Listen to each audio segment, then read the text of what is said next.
കൃപാസനത്തിൽ പ്രത്യക്ഷയായ ദൈവമാതാവിന്റെ മധ്യസ്ഥതയാൽ സമയച്ചുരുക്കം പ്രാപിച്ച് എത്രയും വേഗം അവരുടെ ജീവിത വിഷയങ്ങളുടെ മേൽ പരിഹാരം ഉണ്ടാകണമേ എന്ന് പ്രാർത്ഥിക്കുന്നു. മക്കളെ സാക്ഷ്യങ്ങളായി ഉയർത്തണമേ എന്ന് പ്രാർത്ഥിക്കുന്നു. ഹല്ലേലൂയ, ഹല്ലേലൂയ, മഹത്വം, മഹത്വം, ആരാധന, ആരാധന, ഹല്ലേലൂയ, ഹല്ലേലൂയ. യേശുവേ നന്ദി, യേശുവേ ആരാധന, ഹല്ലേലൂയ, ഹല്ലേലൂയ, ഹല്ലേലൂയ, ഹല്ലേലൂയ. മത്തായി 5:42. മത്തായി 5:42. ചോദിക്കുന്നവന് കൊടുക്കുക, ചോദിക്കുന്നവന് കൊടുക്കുക, വായ്പ വാങ്ങാൻ ഇച്ഛിക്കുന്നവനിൽ നിന്ന് ഒഴിഞ്ഞു മാറരുത്. പക്ഷെ എന്താ പ്രോബ്ലം വെച്ച് കഴിഞ്ഞാൽ, ഇത് നമുക്ക് തോന്നുന്നു ഇത് ശരിയല്ലല്ലോ ഈ പറയണത്. ചോദിക്കുന്നതിനൊക്കെ കൊടുക്കാൻ പറ്റുമോ? വായ്പ വാങ്ങാൻ വരെ പറയുന്നവർക്ക് ഒന്ന് ഒഴിഞ്ഞു മാറിയാൽ നമ്മൾക്ക് പിന്നെ അവസാനം നമ്മൾ തന്നെ അടക്കേണ്ടി വരികയില്ലേ? ഇതൊക്കെ ശരിയാണ്. മാനുഷ്യമായി പറഞ്ഞാൽ ഇതെല്ലാം ശരിയാണ്. സുവിശേഷം മാനുഷ്യമായ നിലപാടിന് എതിരാണ്. എന്താ കാര്യം? സുവിശേഷ നീതി എന്ന് പറയുന്നത് മാനുഷിക നീതി, ലോകരാജ്യത്തിൻ്റെ നീതിയല്ല. ഇതൊരു ഭരണഘടനയിൽ ഇങ്ങനെ നമുക്ക് പറയുന്നത് കുഴപ്പമില്ല, കോടതിയിലൊക്കെ ഇത് വിലപ്പോവും. പക്ഷേ ദൈവത്തിൻ്റെ മുമ്പിൽ വിലപ്പോകത്തില്ല. കാര്യം എന്താണ്? ദൈവത്തിൻ്റെ മുമ്പിൽ വിലപ്പോകുന്ന ദൈവരാജ്യത്തിൻ്റെ നീതിയാണ്. കർത്താവ് സംസാരിക്കുന്നത് ദൈവരാജ്യത്തിൻ്റെ നീതിയുടെ ലെവലിലാണ് സംസാരിക്കുന്നത്. അതുകൊണ്ടാണ് സുവിശേഷം ചിലർക്ക് മനസ്സിലാകാത്തതിൻ്റെ കാരണം. ദൈവരാജ്യ നീതി, അതാണ് ദൈവരാജ്യം ഭക്ഷണവും പാനീയവും അല്ലെന്ന് പറഞ്ഞിട്ട് എന്താ പറയണത്? നീതിയും സമാധാനം. അത് ദൈവരാജ്യത്തെ എവിടെപ്പോൾ ശ്രുതികട ഹല്ലേലൂയ, ഹല്ലേലൂയ, ഹല്ലേലൂയ, ഹല്ലേലൂയ, ഹല്ലേലൂയ. യേശുവേ നന്ദി, യേശുവേ സ്തുതി, ഹല്ലേലൂയ, ഹല്ലേലൂയ, ഹല്ലേലൂയ, ഹല്ലേലൂയ. റോമ 14:17. റോമ 14:17.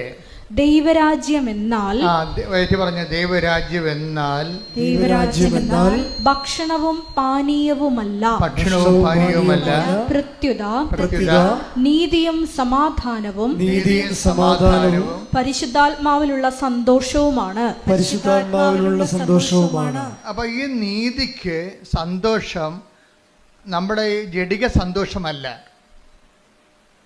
മറിച്ച് എന്താണ്? ഇപ്പം ഒരാൾ ഒരു സംഭവം, നമുക്കൊരു ഉടുപ്പ്, 2 ഉടുപ്പുള്ളവന് ഒന്ന് കൊടുത്തില്ലാത്തവന് കൊടുത്തു കഴിയുമ്പോൾ നമുക്കൊരു സന്തോഷം ഉണ്ടാവും.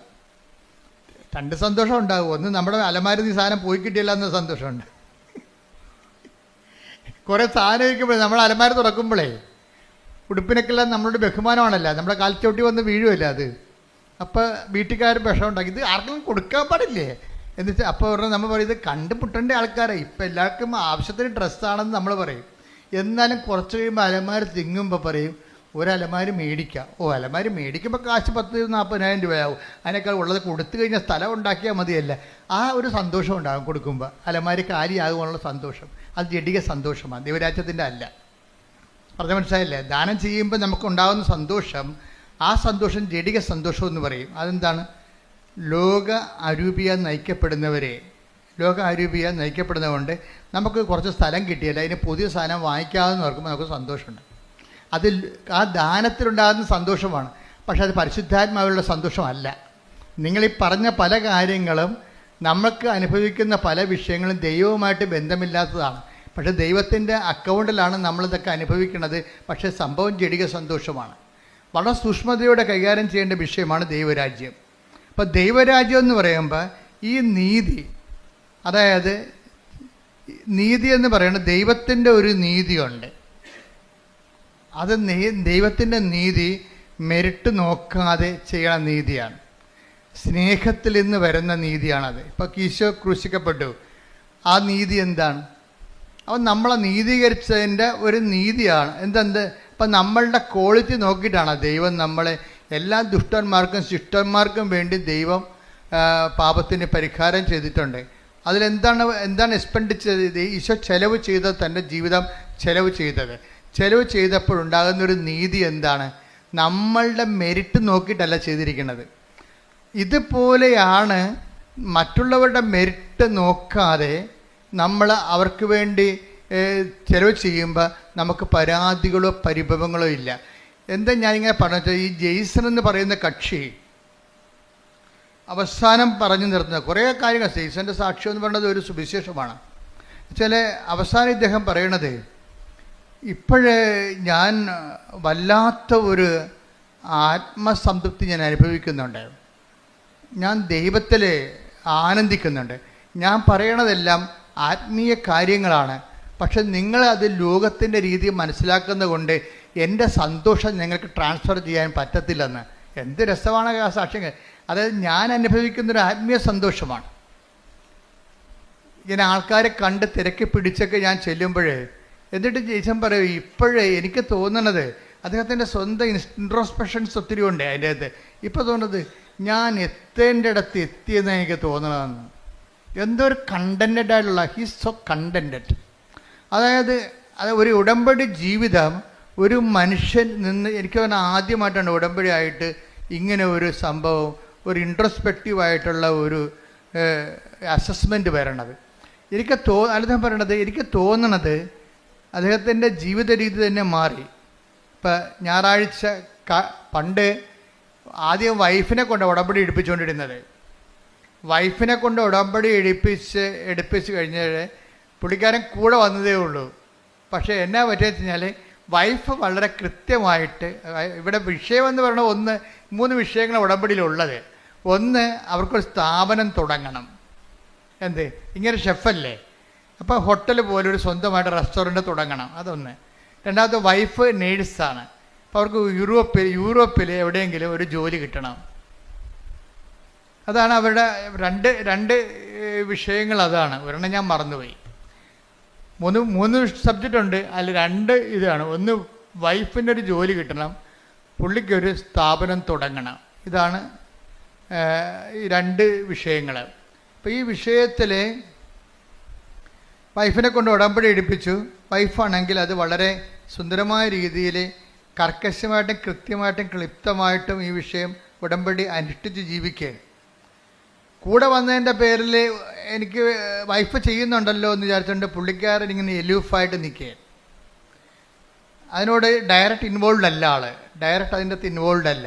പക്ഷേ അദ്ദേഹം എനിക്കൊണ്ട് കുറ്റാലത്ത് എവിടെയോ ആ ഒരു ടൂറിസ്റ്റ് സ്പോട്ടാണ്, അതുകൊണ്ട് ഭയങ്കര ചിലവായ ഒരു ഞായറാഴ്ച അല്ല ടൂറിസ്റ്റിനകത്തിന് ആൾ വരണത്. അതുകൊണ്ട് പുള്ളിക്കാരൻ കട അടക്കത്തില്ല. തന്നെയല്ല 5 പള്ളികൾ ഈ സ്ഥലത്തുണ്ട്, പല സ്ഥലത്തായിട്ട് 5 സമയത്ത് കുർബാന ഉണ്ട്. അപ്പോൾ പുള്ളിക്കാരൻ കുർബാനയ്ക്ക് പോകും എന്ന് വെച്ച് കഴിഞ്ഞാൽ അച്ഛൻ പുള്ളി പറയണത്, ഞാൻ അച്ഛൻ പള്ളി കുർബാനയ്ക്ക് കയറണം ഞാൻ ഇന്നുവരെ കണ്ടിട്ടില്ല, ഇറങ്ങണതും കണ്ടിട്ടില്ലെന്ന്. എന്ന് വെച്ച് കഴിഞ്ഞാൽ എനിക്ക് പറഞ്ഞത് ഈ വായനയാകുമ്പോൾ പുള്ളിക്കാരൻ കയറി വരും, അച്ഛൻ കുർബാന സ്വീകരണത്തെ സമയമാകുമ്പോൾ പുള്ളി ഇറങ്ങിപ്പോവും, പ്രസംഗം കഴിയുമ്പോൾ പോവും. അപ്പോൾ വെച്ചാൽ ദൈവത്തിന് എന്തോ ഞാനിവിടെ ഉണ്ട്, ഈ പരിസരത്ത് തന്നെ ഞാനുണ്ട് എന്ന് ദൈവത്തിന് ഒരു അറ്റൻഡൻസ് കൊടുക്കാൻ വേണ്ടി വന്നതാ. അങ്ങനെ ഒരു ദാരിദ്ര്യം പിടിച്ചൊരു ആധ്യാത്മിക ജീവിതമാണ്, അറ്റൻഡൻസ് കൊടുക്കാൻ വേണ്ടി വന്നതാണ്. ഞാൻ വിട്ടൊന്നും പോയിട്ടില്ല, ഞാനീ നാട്ടിൽ തന്നെ ഉണ്ട്. ദൈവത്തിനോട് പറയണതാണ്, ഞാൻ വിട്ടൊന്നും പോയിട്ടില്ല, ഞാനീ നാട്ടിൽ തന്നെ ഉണ്ട് എന്ന്. അതിൽ പകുതിയാകുമ്പോൾ കയറി വന്നിട്ട് കാൽഭാഗമാകുമ്പോൾ കയറി വരും, മുക്കാലാകുമ്പോൾ ആൾ തിരിച്ചു പോകും. അപ്പം അങ്ങനെ ഒരു ലൈഫാണ്. അപ്പം അങ്ങനെ ഒരു ലൈഫായപ്പോൾ എന്നാ പറ്റുക വെച്ച് കഴിഞ്ഞാൽ പെട്ടെന്ന് ഇവരുടെ ഉടമ്പടിക്ക് ആശ്രയം കാണാതെ പോയി. അത് പക്ഷേ വല്ലാത്ത ഒരു കാണാതെ പോക്കലായിപ്പോയി. കാര്യം ഉടമ്പടിക്ക് ആശ്രയം പണ്ട് ജെയ്സൻ്റെ വൈഫിനാണ് ഉടമ്പടി എടുത്തിരിക്കുന്നത്. അവരൊരു പൊന്നുപോലെ ഇങ്ങനെ താലി പോലെ ഇങ്ങനെ നെഞ്ചിലിട്ടുകൊണ്ട് നടന്ന സംഭവമാണ്. പക്ഷെ അത് കാണാതെ പോയി. അവർ എറണാകുളത്ത് ഒരു സ്ഥലത്ത് പോയിട്ട് വന്നപ്പോൾ വീട്ടിൽ വന്ന് പിന്നെ ഒരു കടയിൽ പോയി കാപ്പി കുടിച്ചിട്ട് വീട്ടിൽ വന്നപ്പോൾ ഇത് കാണാനില്ല. വൈകുന്നേരം വൈഫാണെങ്കിൽ ഭ്രാന്ത് പിടിച്ച പോലെ. കാര്യം ഉടമ്പടിക്ക് ആശ്രയം എന്ന് പറഞ്ഞാൽ നിങ്ങൾക്ക് അറിയാമല്ലോ, അതാണ് അതിൻ്റെ ഉടമ്പടിയുടെ ആധാരമാണത്. പ്രമാണം പോയാൽ തീർച്ചയായിട്ടും ഉടമ്പടി ഞങ്ങളെ സംബന്ധിച്ച് നേരത്തെ നിങ്ങൾ പറഞ്ഞിട്ടുണ്ട്, it is equal to missing the covenant. പിന്നെ നിങ്ങൾ എന്ത് തലകുത്തി മറിഞ്ഞെന്ന് പറഞ്ഞാലും കൃപാസനം അംഗീകരിക്കത്തില്ല. എന്താ കാര്യം? ഉടമ്പടി പോയെന്ന് പറയും. കാര്യം ഉടമ്പടി ഏറ്റവും പ്രധാനപ്പെട്ട സംഭവം ഉടമ്പടിക്ക് ആശ്രയമാണ്. അപ്പോൾ എൻ്റെ മനസ്സിൽ ഈ പരിശുദ്ധ അമ്മ ആദ്യമേ തന്നത് ഈ ഉടമ്പടി കാശുരം മിസ്സായി കഴിഞ്ഞാൽ പിന്നെ ഉണ്ടാകുന്നൊരു വിഷയമെന്ന് പറയണത് ആ ഉടമ്പടി തന്നെ. കാര്യം ഉടമ്പടി കാശുരൂപം സൂക്ഷിക്കാൻ പറ്റാത്ത ആളിന് ഉടമ്പടി പാലിക്കാൻ പറ്റത്തില്ലെന്നുള്ളതാണ് ഞങ്ങൾക്ക് കിട്ടിയിരിക്കുന്ന റീഡിങ്. അതെപ്പോഴും ഓർത്തേക്കണം. ഉടമ്പടി കാശുരൂപം നിങ്ങളുടെ കയ്യിൽ നിന്ന് മിസ്സായാൽ അതിൻ്റെ അർത്ഥം, എനിക്ക് അമ്മ എന്നോട് പറഞ്ഞിരിക്കുന്നത് അവളുടെ ഉടമ്പടിയിലല്ല എന്നാണ് പറഞ്ഞിരിക്കുന്നത്. ഉടമ്പടിയിലാണെങ്കിൽ ഒരിക്കലും മിസ്സാകത്തില്ല. ഞങ്ങൾ അതുകൊണ്ടാണ് ഒരിക്കലും ഉടമ്പടി, പണ്ട് ഞങ്ങൾ ഡ്യൂപ്ലിക്കേറ്റ് കൊടുക്കുമായിരുന്നു, ഇപ്പോൾ ഡ്യൂപ്ലിക്കേറ്റ് കൊടുക്കണില്ല. നിങ്ങൾക്ക് ഇഷ്ടമുണ്ടെങ്കിൽ പൊതുവെ എടുക്കുക, അല്ലെങ്കിൽ ചാപ്റ്റർ ക്ലോസ് ചെയ്യാൻ പറയും, വണ്ടി വിട്ട് പോയിക്കൊള്ളാൻ പറയും. 2 ഓപ്ഷനേ ഉള്ളൂ. ഒന്നെങ്കിൽ ഉടമ്പടി കാശ് നഷ്ടപ്പെട്ടു പോയാൽ നിങ്ങൾക്ക് ഉടമ്പടി ജീവിക്കണമെന്നുണ്ടെങ്കിൽ പുതിയ ഉടമ്പടി എടുക്കണം, അല്ലെങ്കിൽ ഉടമ്പടി എന്നേക്കാൾ ബ്രേക്ക് ചെയ്തിട്ട് ആലപ്പുഴ വിട്ടു പോകാൻ പറയും. പിന്നെ ഈ ജന്മത്ത് ആലപ്പുഴ വരുമെന്ന് പറയും. എന്താ കാര്യം വെച്ച് കഴിഞ്ഞാൽ ഇത് വളരെ സീരിയസ് ആണ്. കാര്യം ഉടമ്പടി ജീവൻ പണയം വെച്ച് ഉടമ്പടി ചെയ്യുന്ന ആൾക്കാരുണ്ട്. അത് ആത്മാർത്ഥമായിട്ട് നിങ്ങൾ ഉടമ്പടി ചെയ്യണമെങ്കിൽ ഉടമ്പടി കാശ് ഒരിക്കലും മിസ്സാകത്തില്ല. മിസ്സായാൽ മാതാവ് കാണിച്ചു തരും. അതാണ് രസം. ഭർത്താവ് നഷ്ടപ്പെട്ടെന്ന് പറഞ്ഞാലും കാണാനില്ലെന്ന് പറഞ്ഞാലും അച്ഛൻ ആ കേസ് പിടിക്കും. എന്താ കാര്യത്തിൽ എൻ്റെ മനസ്സിൽ പറഞ്ഞാൽ അമ്മയ്ക്കറിയാമല്ലോ, അമ്മയല്ലേ ഏറ്റവും വലിയ സാറ്റലൈറ്റ് ക്യാമറ. അപ്പോൾ ഈ ആളെവിടെ ഉണ്ടെന്ന് അമ്മയ്ക്കറിയാമല്ലോ. അപ്പോൾ ഞാൻ പറയും, ഫസ്റ്റ് ടൈം നിങ്ങൾ മെസ്സേജ് നിങ്ങളെ ഉടമ്പടി പോകും, ഇങ്ങനെ സെക്കൻഡ് ടൈമിൽ വരുമ്പോൾ നമുക്ക് മെസ്സേജ് എടുക്കാം, ആളെവിടെ ഉണ്ടെന്ന് പറയാം എന്നൊക്കെ പറയും. എന്താ പ്രശ്നം വെച്ച് കഴിഞ്ഞാൽ ഫസ്റ്റ് ടൈമിൽ മെസ്സേജ് എടുത്തു കഴിഞ്ഞാലും ചില ആൾക്കാർ നന്നാകത്തില്ല. അതെപ്പോഴും നമ്മൾ ശ്രദ്ധിക്കണം. എന്ന് വെച്ച് കഴിഞ്ഞാൽ ഇത് അത്ര വലിയ ആനക്കാര്യമല്ല. പെട്ടെന്ന് കർത്താവിൻ്റെ നമുക്കൊരു, നിങ്ങൾ ദൈവത്തിൻ്റെ ഉള്ളവരാണെങ്കിൽ അങ്ങനെ ഉണ്ട്. ഈ ദൈവത്തിനുള്ളവർ ഞങ്ങളെപ്പോഴും ശ്രമിക്കണം എന്താണെന്നറിയാമോ, നിങ്ങൾ ക്രിസ്തുവിനുള്ളവരാകാൻ വേണ്ടിയാണ് ഞങ്ങൾ ശ്രമിക്കണത്.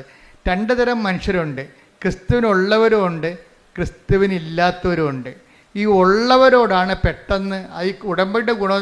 അറ്റാക്ക് ദ വേർഡ്, നിങ്ങൾ ക്രിസ്തുവിനുള്ളവരാണെങ്കിൽ സ്തുതിക്കട്ടെ. ഹല്ലേലൂയ ഹല്ലേലൂയ ഹല്ലേലൂയ ഹല്ലേലൂയ. യേശുവേ നന്ദി, യേശുവേ സ്തുതി. ഹല്ലേലൂയ ഹല്ലേലൂയ ഹല്ലേലൂയ ഹല്ലേലൂയ ഹല്ലേലൂയ. യേശുവേ ആരാധന ആരാധന ആരാധന ആരാധന. മർക്കോസ് 9:41. മർക്കോസ് 9:41. നിങ്ങൾ ക്രിസ്തുവിനുള്ളവരാകയാൽ, കേട്ടെ, നിങ്ങൾ ക്രിസ്തുവിനുള്ളവരാകയാൽ അവന്റെ നാമത്തിൽ ആരെങ്കിലും നിങ്ങൾക്ക് ഒരു പാത്രം വെള്ളം കുടിക്കാൻ തന്നാൽ അവന് പ്രതിഫലം ലഭിക്കാതിരിക്കുകയില്ല എന്ന് ഞാൻ നിങ്ങളോട് പറയുന്നു. അപ്പോൾ ഇത് ഞങ്ങളെപ്പോഴും എനിക്കതിൻ്റെ ഗുഡൻസ് ഏറെക്കുറെ അറിയാവുന്നതുകൊണ്ട് ഞാൻ എപ്പോഴും ഉടമ്പടി ഭയങ്കര കാർക്കശ്യം കാണിക്കും. ഇവിടെയൊക്കെ ഭയങ്കര ബഹളമായിരിക്കും ചില സമയത്ത്. കുമ്പസാരമില്ല, കുർബാനയില്ല, എന്നിട്ട് കാര്യം കാണാൻ വേണ്ടി മാത്രം വയറ്റിപ്പഴപ്പിന് വേണ്ടി ദൈവത്തിനെ ദുർവിനിയോഗിക്കാൻ വരും. അതൊക്കെ ഭയങ്കര പടയിരിക്കും. പട കഴിഞ്ഞിട്ട് ഞാൻ പോകും. ഞാൻ പിന്നെ അടുത്ത കാര്യം ഈ അടുത്ത ആളിനെ അത് ബാധിക്കരുതല്ല. അതുകൊണ്ട് ഞാൻ ഇന്ന് പോയി വരുന്ന് പ്രാർത്ഥിച്ചിട്ട് തിരിച്ചു വരും. കാര്യം ഈ സാധനത്തോട് നമുക്കൊന്നും നടക്കത്തില്ല. കാര്യം അവർ ദൈവത്തെ ദുർവിനിയോഗിക്കാൻ വേണ്ടി ഭൗതികമായ ആനുകൂല്യങ്ങൾക്ക് വേണ്ടി മാത്രം തന്നെയാണ്. അവർക്ക് ദൈവത്തെ വേണ്ട, ദൈവത്തിൻ്റെ ആനുകൂല്യങ്ങൾ മാത്രം മതി. അപ്പം അങ്ങനെ ഒരു വർഗമുണ്ട്. ദൈവത്തെ അവർക്ക് വേണ്ട, പിന്നെ എന്ത് വേണം? ദൈവത്തിൻ്റെ ആനുകൂല്യം വേണം. അതാണ് വിഷയം.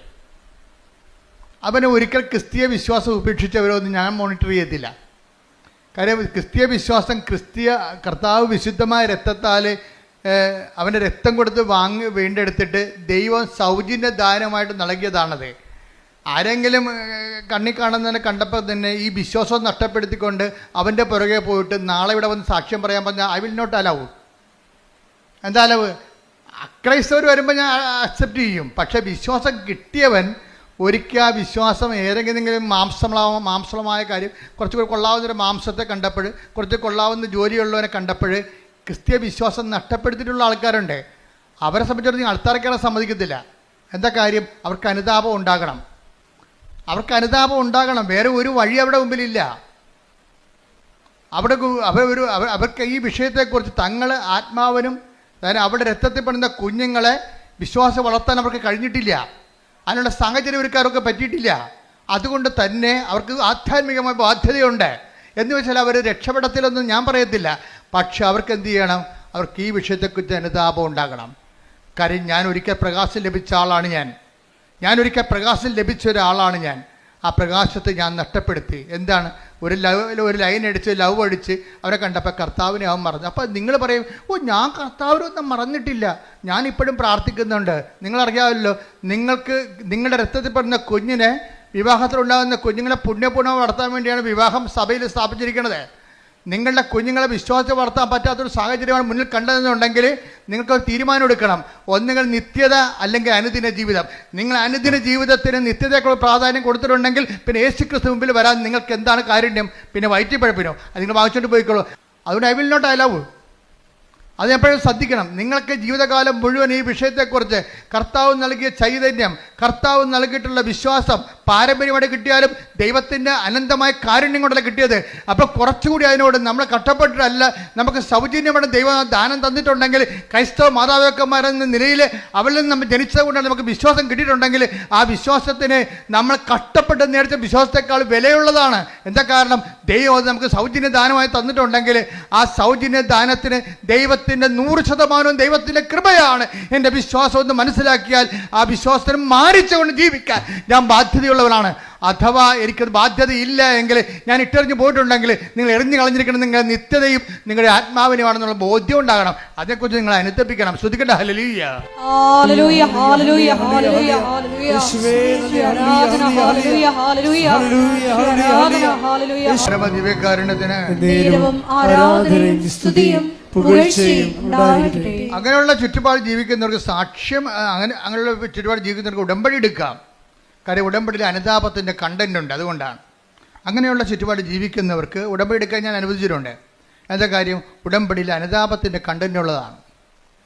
അപ്പോൾ അനുതാപത്തിലേക്ക് വരാൻ ദൈവത്തോട് ചെയ്തിരിക്കുന്ന ഒരു സാഹചര്യത്തിൽ, പ്രത്യേക സാഹചര്യത്തിൽ സമ്മതത്തിന് വിധേയമായിട്ട് നിൻ്റെ അജ്ഞതയുടെ കാലഘട്ടത്തെ ദൈവത്തെക്കുറിച്ച് അറിയാമായിരുന്നിട്ടും അറിയാമെന്ന സാഹചര്യം ഉണ്ടായിട്ടും, ചില ആൾക്കാർക്ക് അറിയേണ്ടത് അറിയുന്നില്ല എന്നോ അറിഞ്ഞിരിക്കുന്നവനെന്ന് പറയുന്നവൻ അറിയേണ്ടത് അറിഞ്ഞിട്ടില്ല. നമ്മൾ നേരത്തെ വായിച്ചതുപോലെ അജ്ഞതയുടെ ഒരു കാലഘട്ടം ഉണ്ടാകും. പക്ഷേ അജ്ഞതയുടെ കാലഘട്ടത്തെ ദൈവം കണക്കിലെടുക്കാതിരിക്കണമെന്നുണ്ടെങ്കിൽ നമുക്ക് അതിന് ആനുപാതികമായിട്ട് അനുതാപം ഉണ്ടാകണം. അജ്ഞതയുടെ കാലഘട്ടം. അപ്പോസ്തല പ്രവർത്തനങ്ങൾ 17:30. അജ്ഞതയുടെ കാലഘട്ടങ്ങളെ അജ്ഞതയുടെ കാലഘട്ടങ്ങളെ ദൈവം കണക്കിലെടുത്തില്ല. എന്നാൽ ഇപ്പോൾ എല്ലായിടത്തുമുള്ള സകല ജനങ്ങളും പശ്ചാത്തപിക്കണമെന്ന് അവിടുന്ന് ആജ്ഞാപിക്കുന്നു. ആഗ്രഹിക്കണമല്ല, ആജ്ഞാപനമാണ്. മനസ്സിലായില്ലേ?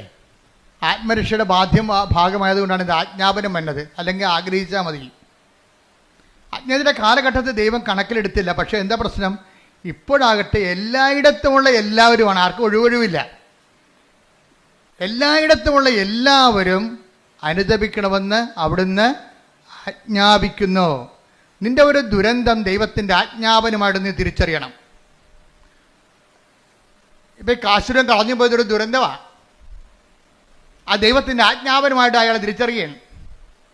എന്താ കാര്യം? കാശുരുവൻ കളഞ്ഞു പോയ ഉടനെ ആ വൈഫ് അത് ശരിക്കും പറഞ്ഞാൽ അതിനു വേണ്ടി അവർ കാപ്പി കുടിച്ച കടയിൽ പോയി. പിന്നെ തലേ ദിവസം സുഭാഷ് പാർക്കിൽ പോയായിരുന്നു. വെളുപ്പിനെ വന്നിട്ട് സുഭാഷ് പാർക്ക് തുറപ്പിച്ചു. അതിൻ്റെ അകത്ത് അവരിരുന്ന സ്ഥലത്ത് പോയി നോക്കി, അവിടെ കണ്ടില്ല. കുറേ കഷ്ടപ്പെട്ട് അവസാനം ഇവിടെ വന്ന് അന്നത്തെ കാലത്ത് ഡ്യൂപ്ലിക്കേറ്റ് വാങ്ങിച്ചുകൊണ്ട് പോയി. ഇന്ന് ഡ്യൂപ്ലിക്കേറ്റ് പോലും ഇല്ലെന്ന് ഓർത്തേക്കണം കേട്ടോ. അങ്ങനെ സംഭവമേ ഇല്ല ഇപ്പം. പക്ഷേ എന്ത് പറ്റി? ഡ്യൂപ്ലിക്കേറ്റ് വാങ്ങിച്ചുകൊണ്ട് പോയിട്ടും പെട്ടെന്ന് കാര്യങ്ങൾ സംഭവിച്ചു. എന്താണ്? അവർക്ക് അവരുടെ പ്രോസസ്സായിട്ടിരിക്കുകയായിരുന്നാണ്, അവരുടെ വിസ പ്രോസസ്സായിട്ടിരിക്കുകയായിരുന്നു. അത് മൊത്തം അടൽപടലാടെ ഇങ്ങനെ പൊളിഞ്ഞു വീണ് എല്ലാം ക്യാൻസലായി.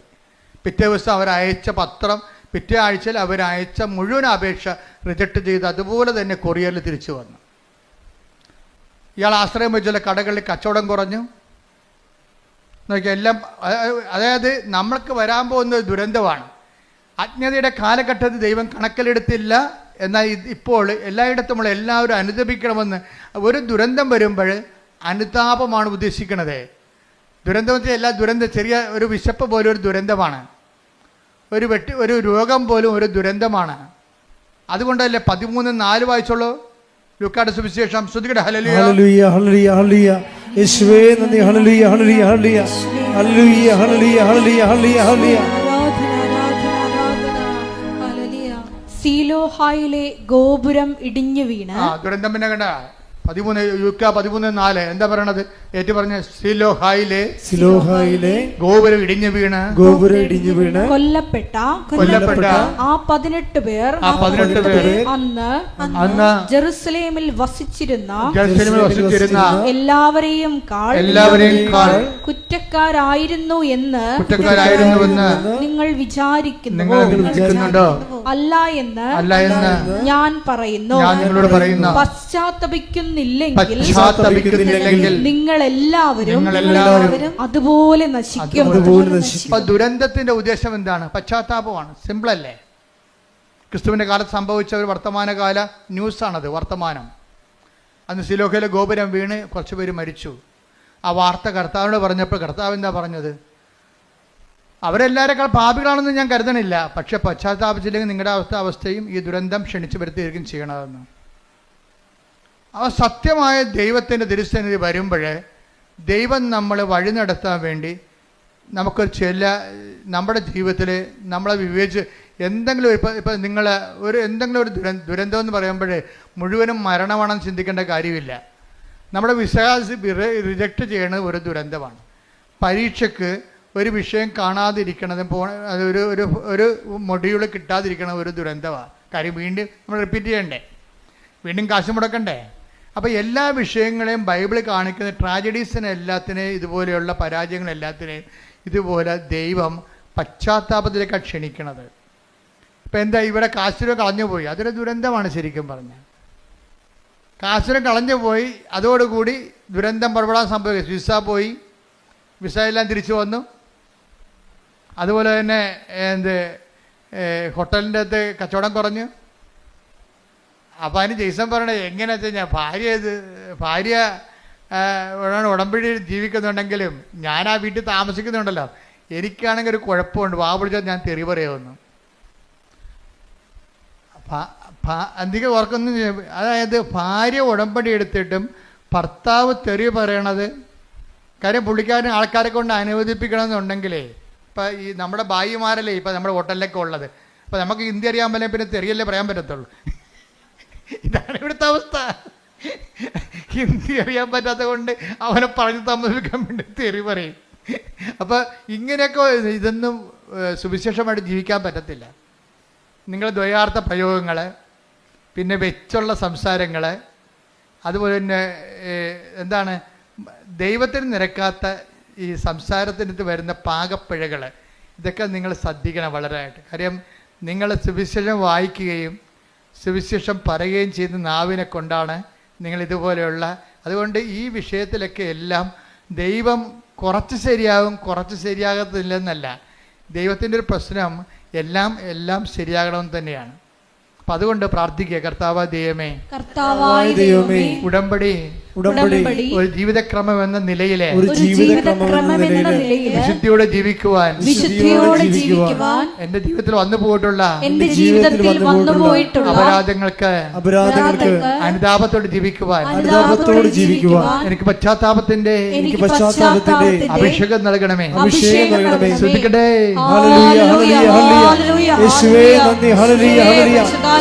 സ്വീകരിക്കുവാൻ ആഴമായ അനുതാപം നൽകണമേ. എന്തുകൊണ്ടാണ് അനുതാപം താമസിക്കാൻ കാരണം? എന്താണ് അനുതാപം താമസിക്കാൻ കാരണം? ദൈവത്തെക്കുറിച്ചുള്ള അംബിഗ്വസ് ആയിട്ടുള്ള, അതായത് എന്താണ് അംബിഗ്വസ് എന്ന് വെച്ചാൽ വ്യക്തതയില്ലാത്ത, രണ്ട് ഭാഗവും ശരി, അതും ശരി ഇതും ശരി എന്നൊക്കെ പറയത്തില്ലേ. ദൈവത്തെക്കുറിച്ചുള്ള ക്ലാരിറ്റി ഇല്ലെങ്കിൽ അനുതാപം താമസിക്കും. ഇപ്പം ദൈവവിശ്വാസം എന്ന് പറയണതേ ഭയങ്കരമായ ഒരു കൃപയാണ് ശരിക്കും പറഞ്ഞാൽ. എനിക്ക് തോന്നുന്നത് ദൈവത്തെ വിശ്വസിക്കുകയല്ല, വിശ്വസിക്കുന്ന വിഷയത്തെക്കുറിച്ച് ക്ലാരിറ്റിയാണ് ആവശ്യമുണ്ടാകുക. വിശ്വാസത്തിനേക്കാൾ പ്രധാനപ്പെട്ടതാണ് വിശ്വസിക്കുന്ന വിഷയത്തെക്കുറിച്ചുള്ള വ്യക്തത. വ്യക്തതയില്ലെങ്കിൽ വേദോപദേശങ്ങൾ നൽകും. വിശ്വാസത്തെക്കുറിച്ചോ ദൈവത്തെക്കുറിച്ചോ ഇപ്പം ഞാൻ എന്തുകൊണ്ടാണ് ഞാൻ നിങ്ങളോട് ഇത്രയും ക്ലിയർ കട്ടായിട്ട് പറയണത്? ഞാൻ അമ്മയെ നേരിട്ട് കണ്ടുകൊണ്ടാണ്. അമ്മയെ നേരിട്ട് കണ്ടിട്ടുള്ള എൻ്റെ ശേഷമുള്ള എൻ്റെ നിലപാടുകളും അമ്മയെ കാണുന്നുമുള്ള നിലപാടുകൾക്കും വ്യത്യാസമുണ്ട്. നേരത്തെ കാണുന്നതിന് മുമ്പ് ആൾക്കാരെ കോംപ്രമൈസ് ചെയ്താണ് ഞാൻ സംസാരിച്ചുകൊണ്ടിരുന്നത്. അതിനെക്കുറിച്ച് ഇരിക്കുന്ന പശ്ചാത്താപമുണ്ട്. അതായത് ദൈവത്തെക്കുറിച്ച് വ്യക്തതയില്ലെന്നുണ്ടെങ്കിൽ ആൾക്കാർ ഒത്തുതീർപ്പിന് വിധേയമാകും. അതും ശരി, ആ മതവും ശരി, ഈ മതവും ശരി, അവർ കാണിക്കണത് ശരി, ഇവർ കാണിക്കണത് ശരി. ആൾക്കാർക്ക് ദൈവത്തെക്കാൾ പ്രാധാന്യം കൊടുക്കും. മാധ്യമങ്ങളിലൂടെയൊക്കെ എന്തുമാത്രം പ്ലീസിങ് ആയിട്ടുള്ള കാര്യങ്ങളാണ് മാധ്യമം പ്രാധാന്യം കൊടുക്കുന്നത്. അതിനുവേണ്ടി ഞാൻ ദൈവത്തെ പോലും വിറ്റിട്ട് ജനങ്ങളുടെ കൂടെ കൂടും. ഇത് ദൈവത്തെക്കുറിച്ച് വ്യക്തതയില്ലാത്തതിന് ലക്ഷണമാണിത്. അത് സഭയുടെ ഉന്നത ശ്രേണിയിൽ ഇരിക്കുന്നവർക്ക് പോലും ഈ അസുഖം വരാൻ സാധ്യതയുണ്ട്. എന്താ കാര്യം? എപ്പോഴും മീഡിയാസിനെ ഇങ്ങനെ കണ്ടുകൊണ്ടിരിക്കുമ്പോൾ ആൾക്കാർക്ക് അപ്പീലിംഗ് ആയിട്ടുള്ള കാര്യങ്ങൾ പറയാൻ വേണ്ടി ബാധ്യസ്ഥമായി പെടുമ്പോൾ ദൈവത്തെ നമ്മൾ തള്ളി മാറ്റിയിട്ട് ജനങ്ങളുടെ കൂടെ കൂടും. ഇതെല്ലാം പറ്റും. വിശ്വാസത്തിൽ ഡൈലൂഷൻ ആകുകയും ചെയ്യും, വ്യക്തത കുറഞ്ഞു പോവുകയും ചെയ്യും, അനുതാപം താമസിക്കുകയും ചെയ്യും. പ്രാർത്ഥിക്കുക. കർത്താവായ ദൈവമേ, വിശ്വാസത്തിൽ വ്യക്തത വരികയും അനുതാപത്തിലെ കൃത്യത ഉണ്ടാകുവാൻ എന്നെ സഹായിക്കണമേ, എന്നെ അനുഗ്രഹിക്കണമേ. ശ്രുതിക്കട്ടെ.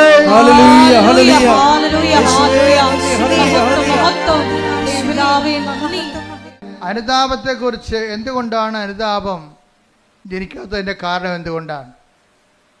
അതിൻ്റെ ഒരു കാരണം ദൈവത്തെക്കുറിച്ച് വ്യക്തതയില്ലാത്തത് കൊണ്ടും വിശ്വസിക്കുന്ന കാര്യത്തെക്കുറിച്ച് കൃത്യതയില്ലാത്തത് കൊണ്ടാണ്. രണ്ടാമത്തേത് എന്തുകൊണ്ടാണ്? ദൈവത്തെ മാറ്റി നിർത്തിക്കൊണ്ടൊരു സ്നേഹം. ഇപ്പം നമ്മൾ സ്നേഹത്തിൻ്റെ ഒരു കുഴപ്പമുണ്ട്. സ്നേഹത്തിന് ഒരു കുഴപ്പമുണ്ട്. സ്നേഹം ഏറ്റവും നല്ലതാണ്, പക്ഷേ എല്ലാ കുഴപ്പം പിടിച്ച സംഭവമാണ്. സ്നേഹം ഇങ്ങോട്ട് വന്നു കഴിഞ്ഞാൽ ചിലർക്ക് സ്നേഹത്തിന് ഓവർ പ്രാധാന്യം വരും. അപ്പം വിവേചനം നഷ്ടപ്പെടും. പൗലോസ് അപ്പോസ്തലനെ പോലും വഴിതെറ്റിച്ചൊരു സംഭവമാണത്. തിമോത്തിയോട് പുള്ളിക്ക് ഭയങ്കര ഇഷ്ടമായിരുന്നു. തിമോത്തിക്ക് ഭയങ്കര വയറുവേദനയായിരുന്നു. അപ്പോൾ ഒരു പ്രാവശ്യം തിമോത്തിയോട് പറഞ്ഞേടാ, വയറുവേദന കൊണ്ട് സഹിക്കാൻ പറ്റണില്ല എന്നൊക്കെ പറഞ്ഞ് പുള്ളിക്കും വയറുവേദന ഉണ്ടായിരുന്ന ആളാണ് ഈ പൗലോസ് അപ്പോസ്തലൻ. ആൾസറൊക്കെ ഉണ്ടായിരുന്ന ആളാണ്. അപ്പോൾ ഈ വേദന, തിമോത്തിയുടെ വേദന പുള്ളിക്ക് മനസ്സിലാകും. അപ്പം തിമോത്തിയോട് പറഞ്ഞ്, എടാ അത്ര വേദനയാണെങ്കിൽ ഇത്തിരി വീഞ്ഞു ഉപയോഗിക്കണേ വലിയ കുഴപ്പമില്ലെന്ന് പറഞ്ഞു. അതാണ് ഇപ്പോൾ വെള്ളം അടിക്കണവന്മാരെല്ലാം പറയണത്. പൗലോസ് അപ്പോസ്തലൻ പറഞ്ഞിട്ടുണ്ട് വെള്ളം അടിക്കാമെന്ന്. അത് ഒരു ഇത്തിരി സ്നേഹം കൊണ്ട് ഒരു സാധനം പെശകിപ്പിക്കണത്, ഒരു കോംപ്രമൈസ്, ഒത്തുതീർപ്പ് കാണിച്ചതാണ്. എവിടെയെങ്കിലും ഒത്തുതീർപ്പ് വന്നു കഴിഞ്ഞാൽ പിശാച് അത് കൃത്യമായിട്ട് മുതലെടുക്കും. അതുകൊണ്ടാണ് മറ്റുള്ളവർക്ക് അംബികസ് ഉണ്ടാക്കരുതെന്ന് പറഞ്ഞതിൻ്റെ കാരണം. എവിടെയെങ്കിലും ഒരു ഒത്തുതീർപ്പ് വന്നാൽ പിശാച് തന്ത്രപരമായിട്ട് നമ്മളത് ഉപയോഗിക്കുകയും ചെയ്യും, മുതലെടുക്കുകയും ചെയ്യും. അതുകൊണ്ട് തന്നെ ഈ വിശുദ്ധയിൽ നിങ്ങൾ സ്നേഹം കൂടുമ്പോൾ ആ സ്നേഹം കർത്താവ് പറയും എന്താണ്? എല്ലാത്തിനുപരിയായി ദൈവത്തെ അതാണ് വിഷയം പറയണത്. അതുകൊണ്ട് കൽപ്പന വെച്ച് സെസ് ചെയ്യണതിൻ്റെ കാരണം അതാണ്. എന്നെക്കാൾ ഉപരി സ്വന്തം ഭാര്യയെ സ്നേഹിക്കുന്നവൻ ഐ ഡോണ്ട് വാണ്ട്. എന്തുകൊണ്ട്? ഈശോയ്ക്ക് ആ വിഷയത്തിൽ കൃത്യതയുണ്ട്. കർത്താവ് അങ്ങനെ പറയാമോ? ഈശോയെ നീ തന്നെയല്ലേ പറഞ്ഞത് ഒരു ശരീരമാണെന്ന് നീയല്ലേ തന്നെ പറഞ്ഞതേ. എന്നിട്ട് ഇപ്പം എന്താ പറയണത്? എന്നേക്കാൾ ഉപരി ഈ ഒരു ശരീരത്തിൻ്റെ പേരിൽ സ്നേഹിക്കാൻ പോയാൽ ദൈവത്തെ മാറ്റി നിർത്തിക്കൊണ്ട് വൈഫിനെയോ ഭർത്താവിനെ സ്നേഹിച്ച ഐ ഡോണ്ട് വാണ്ട് എന്ന് വെച്ച് കഴിഞ്ഞാൽ എന്താ കർത്താവ്? ദൈവത്തിന് ഒന്നാം സ്ഥാനം കൊടുക്കുന്നില്ലെങ്കിൽ നിൻ്റെ സ്നേഹങ്ങളെല്ലാം ശരിക്കും ചോദ്യചിഹ്നമായിട്ട് മാറും. നിസ്സാര കാര്യമല്ല ഇത്. Take the bed of God. ശ്രുതിക്കട്ടെ ഹല്ലേലൂയ. ഹല്ലേലൂയ ഹല്ലേലൂയ ഹല്ലേലൂയ. യേശുവേ നന്ദി. ഹല്ലേലൂയ ഹല്ലേലൂയ. മത്തായി 10:37 എന്നേക്കാൾ അധികം പിതാവിനെയോ മാതാവിനെയോ സ്നേഹിക്കുന്നവൻ എനിക്ക് യോഗ്യനല്ല. എന്നേക്കാൾ അധികം പുത്രനെയോ പുത്രിയെയോ സ്നേഹിക്കുന്നവനും എനിക്ക് യോഗ്യനല്ല. അപ്പൊ എന്താ പ്രശ്നം വെച്ച് കഴിഞ്ഞാല് നമ്മളെ ചിലര് കുഞ്ഞുങ്ങളുടെ സ്നേഹം കാരണം ഒന്നും മിണ്ടത്തില്ല. ചില കുഞ്ഞുങ്ങളോട് ചില അമിത 2 കുഞ്ഞുങ്ങളുള്ള കാരണം അമ്മമാർക്ക് ഭയങ്കര 2 കുഞ്ഞുങ്ങളായതാണ് ഏറ്റവും കൂടുതൽ കുഴപ്പമായിരിക്കണം. മുഴുവനും 2 കുഞ്ഞുങ്ങളായത് കാരണം കുഞ്ഞുങ്ങളെ വെറുപ്പിക്കാതിരിക്കണം. അവൻ പള്ളിയിൽ പോകണില്ല, ഞായറാഴ്ച കിടന്ന് ഉറക്കമാണെങ്കിലും കിടക്കട്ടെ, ഇന്നലെ കുറേ പഠിച്ച് കാണും, കൊണ്ടാ പോരെ. ഈ വിശ്വാസം നിലത്തിലടിക്കണം പിടിച്ച്. എന്താ കാര്യം? അവൾക്ക് ദൈവം നൽകിയ ഈ കുഞ്ഞ് പുറത്തോണ്ട് വരുമ്പോഴേ മാത്രമേ നമുക്കറിയാൻ പറ്റത്തുള്ളൂ കണ്ണുണ്ട്, കൈയുണ്ട്, എപ്പിലെപ്സിയാണ്, ഓട്ടിസമാണെന്ന് അറിയാൻ പാടില്ല. ദൈവം നല്ല കുഞ്ഞിനെ തന്നപ്പോഴേ ആ ദൈവത്തിനെയാണ് കുഞ്ഞിനേക്കാൾ കൂടെ സ്നേഹിക്കേണ്ടത്. ഇതിന് ഓട്ടിസമാണെങ്കിൽ നീ എന്ത് ചെയ്തേനെ? ഇവിടെ കണ്ടിട്ടില്ലേ, നിങ്ങൾ കണ്ടിട്ടില്ലേ? കരഞ്ഞ് വിളിച്ച്.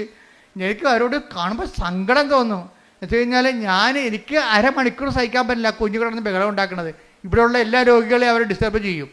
അപ്പം ഞാൻ ഓർക്കും, ദൈവം ഈ തള്ള ഈ കുഞ്ഞിനെയും കൊണ്ട് ജന്മം മുഴുവനും കൊണ്ടു നടക്കണമല്ല. എൻ്റെ ദൈവവേദലേ, നിനക്കൊരു കുഞ്ഞിനെ ഉണ്ടെങ്കിൽ അതിന് ഓട്ടിസം ഇല്ലാതെ ഹൈപ്പർ ആക്ടിവിറ്റി ഇല്ലാതെ ഒരു കുഞ്ഞിനെ നീ പ്രസവിച്ച് വളർത്തുന്നുണ്ടെങ്കിലേ ആ കുഞ്ഞിനേക്കാൾ കൂടി നീ ദൈവത്തെ സ്നേഹിച്ചില്ലെങ്കിൽ അത് പ്രമാണത്തിനെതിരായിട്ട് വരും. എന്താ കാര്യം? നീ നിൻ്റെ കുഞ്ഞിനേക്കാൾ ഉപരി, ദൈവത്തെക്കാൾ ഉപരി നിൻ്റെ കുഞ്ഞിനെ സ്നേഹിക്കുന്നു. അവന് വേദപാഠം നോക്കണില്ല, അവൻ്റെ പ്രാർത്ഥനാ ജീവിതം നോക്കണില്ല, അതുപോലെ തന്നെ അവൻ്റെ അവൻ്റെ കുർബാന കടം നോക്കണില്ല. അപ്പം നിങ്ങളവർക്ക് ഇതൊക്കെ നമ്മൾ ചോദിക്കും, ഇപ്പോഴെന്ത് ജാതിയും മതവും? ജാതിയും മതം ഇപ്പോൾ ഒന്നുമില്ല. ജാതിയും മതമായാലും എല്ലാം നിങ്ങൾക്ക് പണിയായിരിക്കും. ദൈവത്തിൽ നിരക്കാത്തൊരു ജാതി കൊണ്ടുവന്ന കാര്യമില്ല. പക്ഷെ അതല്ല പ്രശ്നം. നിൻ്റെ ആത്മാവിനെ, ഈശോ എന്താ പറഞ്ഞത്? നിങ്ങൾ ലോകം മുഴുവൻ നേടും, അമേരിക്കയിലും പോകും, അതുപോലെ തന്നെ നിങ്ങൾ PhD എടുക്കും, നിങ്ങൾ പറയുന്ന കേംബ്രിഡ്ജിൽ നിങ്ങൾ പ്രൊഫസറുമാകും. ലോകം മുഴുവനും നേടിയാലും നിൻ്റെ ആത്മാവ് നഷ്ടപ്പെട്ടാൽ എന്ത് പ്രയോജനം? Take the bed of God. ശ്രദ്ധിക്കട്ടെ. ഹല്ലേലൂയ, ഹല്ലേലൂയ, ഹല്ലേലൂയ, ഹല്ലേലൂയ. യേശുവേ നന്ദി. ഹല്ലേലൂയ, ഹല്ലേലൂയ. മത്തായി 16:26. മത്തായി 16:26. ഒരുവൻ ലോകം മുഴുവൻ നേടിയാലും സ്വന്തം ആത്മാവിനെ നഷ്ടപ്പെടുത്തിയാൽ അവന് എന്ത് പ്രയോജനം? ഒരുവൻ സ്വന്തം ആത്മാവിന് പകരമായി എന്തു കൊടുക്കും? ഇപ്പം എന്താ പ്രശ്നം വെച്ച് കഴിഞ്ഞാൽ, പിശാചിൻ്റെ ഒരു തന്ത്രം എന്ന് വെച്ച് കഴിഞ്ഞാൽ ആത്മാവ് ഇല്ലെന്ന് അങ്ങോട്ട് പറഞ്ഞേക്കും. തീർന്നില്ല പരിപാടി. കർത്താവ് കടക്കൽ കൊണ്ട് കത്തി വെച്ചിരിക്കുകയാണ്. വൃക്ഷങ്ങളുടെ വേരിനെ കൊടലേക്ക് പറഞ്ഞിരിക്കുന്നത് എന്താണ്? നിങ്ങൾ ലോകം മുഴുവൻ നേടിയാലും, എല്ലാവരും മനുഷ്യൻ്റെ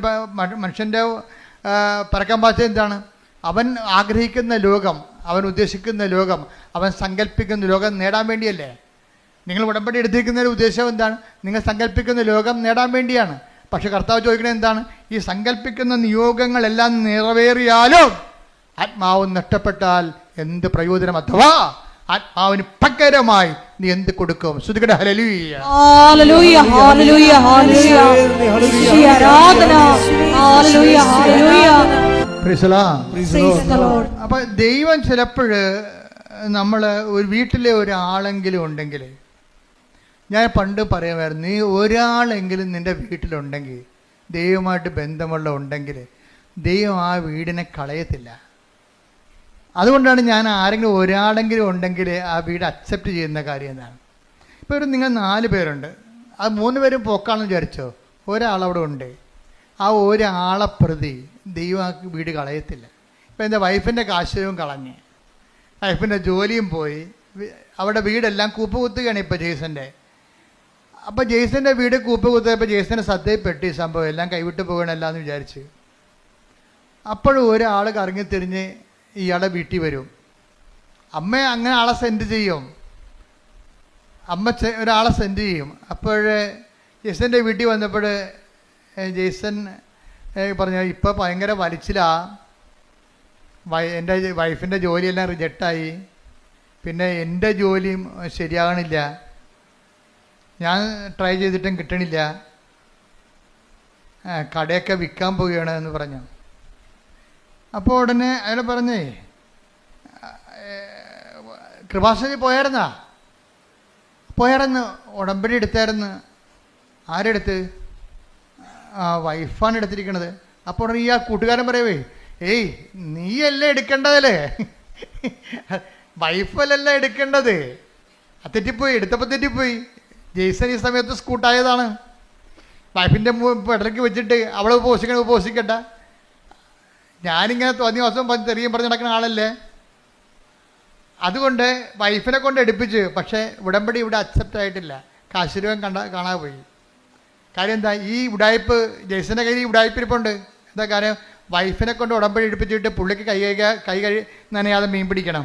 ഇത് നടക്കത്തില്ല, ഈ സംഭവം നടക്കത്തില്ല. ഇത് എപ്പോഴും നമ്മൾ ശ്രദ്ധിക്കണം കേട്ടോ. നിങ്ങൾ അപ്പനെയും അമ്മനെയും കൊണ്ട്, നിങ്ങളുടെ കാര്യത്തിന് അപ്പനെയും അമ്മനെയും കൊണ്ട് ഉടമ്പടി എടുപ്പിക്കുന്നതിനേക്കാൾ നല്ലത് നിങ്ങൾ തന്നെ എടുക്കുന്നതാണ് നല്ലത്. കാര്യം ദൈവം സത്യസന്ധമായിട്ട് നിൽക്കുന്ന കാരണം നിങ്ങളുടെ കള്ളക്കളികളെല്ലാം ദൈവത്തിന് അറിയാൻ പറ്റും. അതുകൊണ്ട് അത് ഇപ്പം കാശുരൂപ, നിങ്ങളുടെ വീട്ടിൽ കാശുരൂപൊക്കെ ഇരിപ്പുണ്ടാവും, പക്ഷെ ഉടമ്പടി കളഞ്ഞു പോയി കാണും. എന്താ കാര്യം? ദൈവത്തിനറിയാം ഇത് നിങ്ങളുടെ വിഷയമല്ല, യഥാർത്ഥ പ്രതി വേറെയാണ്. ഇപ്പം പോലീസുകാർ കൊലപാതകമൊക്കെ നടന്നു കഴിയുമ്പോൾ പാർട്ടിക്കാരൊക്കെ വേറെ പ്രതികളെ കൊടുക്കുമല്ല. ഇപ്പോൾ ഉണ്ടാകുന്നറിയത്തില്ല, പണ്ടൊക്കെ ഉണ്ടായിരുന്നു, സത്യമായിട്ട് ഉണ്ടായിരുന്നു. അപ്പം പെട്ടെന്ന് ആൾക്കാർ തണുത്ത് കുത്തിക്കൊന്നവനെ പിടിച്ചെന്ന് പറഞ്ഞപ്പോൾ തന്നെ തടുത്ത്. ആ പിടിച്ചവനാരാണ്? അവനിതോട്ടൊരു ബന്ധമില്ല, അവൻ സ്ഥിരമായിട്ട് പിടികൊടുക്കുന്ന ആളാണ്.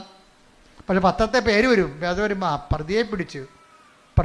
പക്ഷേ ഇത് പോലീസിലും നാട്ടിലൊക്കെ നടക്കും, പക്ഷെ ദൈവത്തിനും നടക്കത്തില്ല. പ്രതി ആരാണ്? ജെയ്സനാണ്. പിടിച്ചിരിക്കണ ആരാണ്? ഭാര്യയാണ് പിടിച്ചിരിക്കണത്. അത് കേൾക്കത്തില്ല, സംഭവം ചെയ്തില്ല, അത് റിജക്റ്റായി. കാശുരൂപം പോയി, മൊത്തം സാധനം ഉടമ്പടി വെച്ച സാധനം മൊത്തം തിരിച്ചു വരാൻ തുടങ്ങി.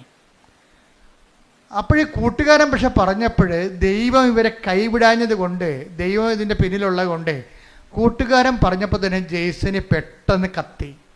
ശരിയാണല്ല, നിൻ്റെ കയ്യിലല്ലേ ഉടായിപ്പിരിക്കണത്. പക്ഷേ അയാളെ ബേസിക്കായിട്ട് നല്ല മനുഷ്യനാണ്, അതുകൊണ്ടല്ല അയാൾ പിന്നീട് പോയി ഉടമ്പടി വിജയിക്കണത്. അയാൾ മോശംകാരനല്ല. ഈ ഉടമ്പടി എടുത്തിട്ട് അതിൻ്റെ ചമ്മലിൽ ചെന്ന് ചാറണ്ട എന്ന് വിചാരിച്ചുകൊണ്ട് പുള്ളിക്ക് ഫ്രീ ആയിട്ട് പോകാൻ വേണ്ടി ഒരു ഫ്രീ മൂവിങ്ങിന് വേണ്ടി ചെയ്തതാണ്. ഫ്രീ മൂവിങ്ങിന് വേണ്ടി എന്ത് ചെയ്ത്? ദൈവത്തെ ഒഴിവാക്കി. അതും ദൈവത്തെ അംഗീകരിക്കണത് പോരായ്മയായിട്ട് കരുതിയതാണ്. ജീസൻ പറയുന്നുണ്ട്, എൻ്റെ വളർച്ച എൻ്റെ കഴിവ് കൊണ്ടാണെന്ന് ഞാൻ ധരിച്ചത് കൊണ്ടാണെന്ന്. നല്ല ഷെഫല്ലേ പുള്ളി. അപ്പം നിങ്ങൾക്ക് എക്സ്പീരിയൻസ് ആകാം, നിങ്ങൾ ചിലപ്പോൾ നിങ്ങൾക്ക് നല്ല എക്സ്പീരിയൻസ് ഉണ്ടാകാം, നല്ല ബുദ്ധി ഉണ്ടാകാം. നിങ്ങളുടെ മാർക്ക് വർഷം നിങ്ങളുടെ ഇത്രയും നല്ല നിങ്ങളുടെ മാർക്കെല്ലാം പരിശോധിക്കുമ്പോൾ നിങ്ങളുടെ ബുദ്ധിയുടെ ഒരു വലിയ കോൺഫിഡൻസ് ഉണ്ടാകാം. പക്ഷെ ദൈവത്തിന് നിങ്ങളുടെ താല്പര്യം ഉണ്ടെന്നുണ്ടെങ്കിൽ, അല്ലാത്തെങ്കിൽ നിങ്ങളിങ്ങനെ ഇതിൻ്റെ പുറകെ പോയി വല്ല ശാസ്ത്രജ്ഞ വല്ലതൊക്കെ ആയിട്ട് കുറച്ചുമ്പോൾ ചത്തുപോകാൻ പറയും. ദൈവമാണ്. പക്ഷെ നിങ്ങളിൽ ദൈവത്തിന് ആകർഷണമായ എന്തെങ്കിലും കണ്ടൻറ്റ് വൈസ് നിങ്ങളുടെ കുടുംബത്തിലോ ഉണ്ടെങ്കിൽ നിങ്ങൾ ദൈവത്തിൻ്റെ ആളാണ്. അതാണ് ഞാൻ ആദ്യമേ പറഞ്ഞത്. നിങ്ങൾ ക്രിസ്തുവിനുള്ളവരാണെങ്കിൽ അത് ക്രിസ്തു നിങ്ങളെ കൈമോശവരായിരിക്കാൻ സൂക്ഷിക്കും. ക്രിസ്തു ഇല്ലെങ്കിൽ പ്രശ്നമൊന്നുമില്ല, ദൈവത്തിന് റിസ്ക് ഇല്ല അക്കാര്യത്തിൽ. എവിടെയെങ്കിലും പോയി തൊലയണമെന്ന് പറയും, നോ പ്രോബ്ലം. ക്രിസ്തുവിനുള്ളതെന്ന് പറഞ്ഞാൽ എന്താണ്? ക്രിസ്തുവിനാലിൻ്റെ വിശുദ്ധമായ രക്തത്താൽ വീണ്ടെടുക്കപ്പെട്ടവനാണ്, വീണ്ടെടുക്കപ്പെട്ടവളാണ് ഞാനെന്ന രീതിയിൽ ക്രിസ്തുവിനോടൊരു വിശ്വാസവും ഒരു സ്നേഹവും ഒക്കെ നമുക്കുണ്ടെങ്കിൽ നമ്മൾ അതിൻ്റെ പേരിൽ നമ്മുടെ ജീവിതം ക്രിസ്തുവിൻ്റെ വാക്കിന് അനപേക്ഷിതമായിട്ട് ക്രമീകരിക്കാൻ ഉദ്ദേശിക്കുന്നവരാണ്. അതിനെ ഉദ്ദേശിക്കാനുള്ള സാധ്യതയുണ്ട്. എപ്പോഴെങ്കിലുമായിട്ട് ഞാൻ ദൈവത്തേക്ക് തിരിച്ചു വരും എന്നൊക്കെ ഉള്ളൊരു മാനസിക അവസ്ഥയാണെങ്കിൽ നിങ്ങൾ ക്രിസ്തുവിനുള്ള ആൾക്കാരാണ്. ക്രിസ്തുവിനുള്ളവരാണെങ്കിൽ എന്ത് ചെയ്യും? നിങ്ങളെ ഹെൽപ്പ് ചെയ്യാൻ വേണ്ടി ദൈവം ആരെങ്കിലും നിശ്ചയിക്കും. അങ്ങനെയാണ് ഈ കൂട്ടുകാരൻ ജെയ്സൻ്റെ വീട്ടിൽ വരണത്. ഇപ്പോൾ ജെയ്സൺ പറയും, ശരി നിങ്ങളെ പറഞ്ഞപ്പോഴേക്കും മനസ്സിലായി, എന്നാൽ ഞാൻ പോയി ഉടമ്പടി എടുക്കാമെന്ന് പറഞ്ഞു. അപ്പോൾ ജെയ്സൺ വൈഫിനെയും കൂട്ടി വരും. വൈഫിനോട് പറയും, നമുക്ക് കൃപാസനത്തിൽ പോകാം.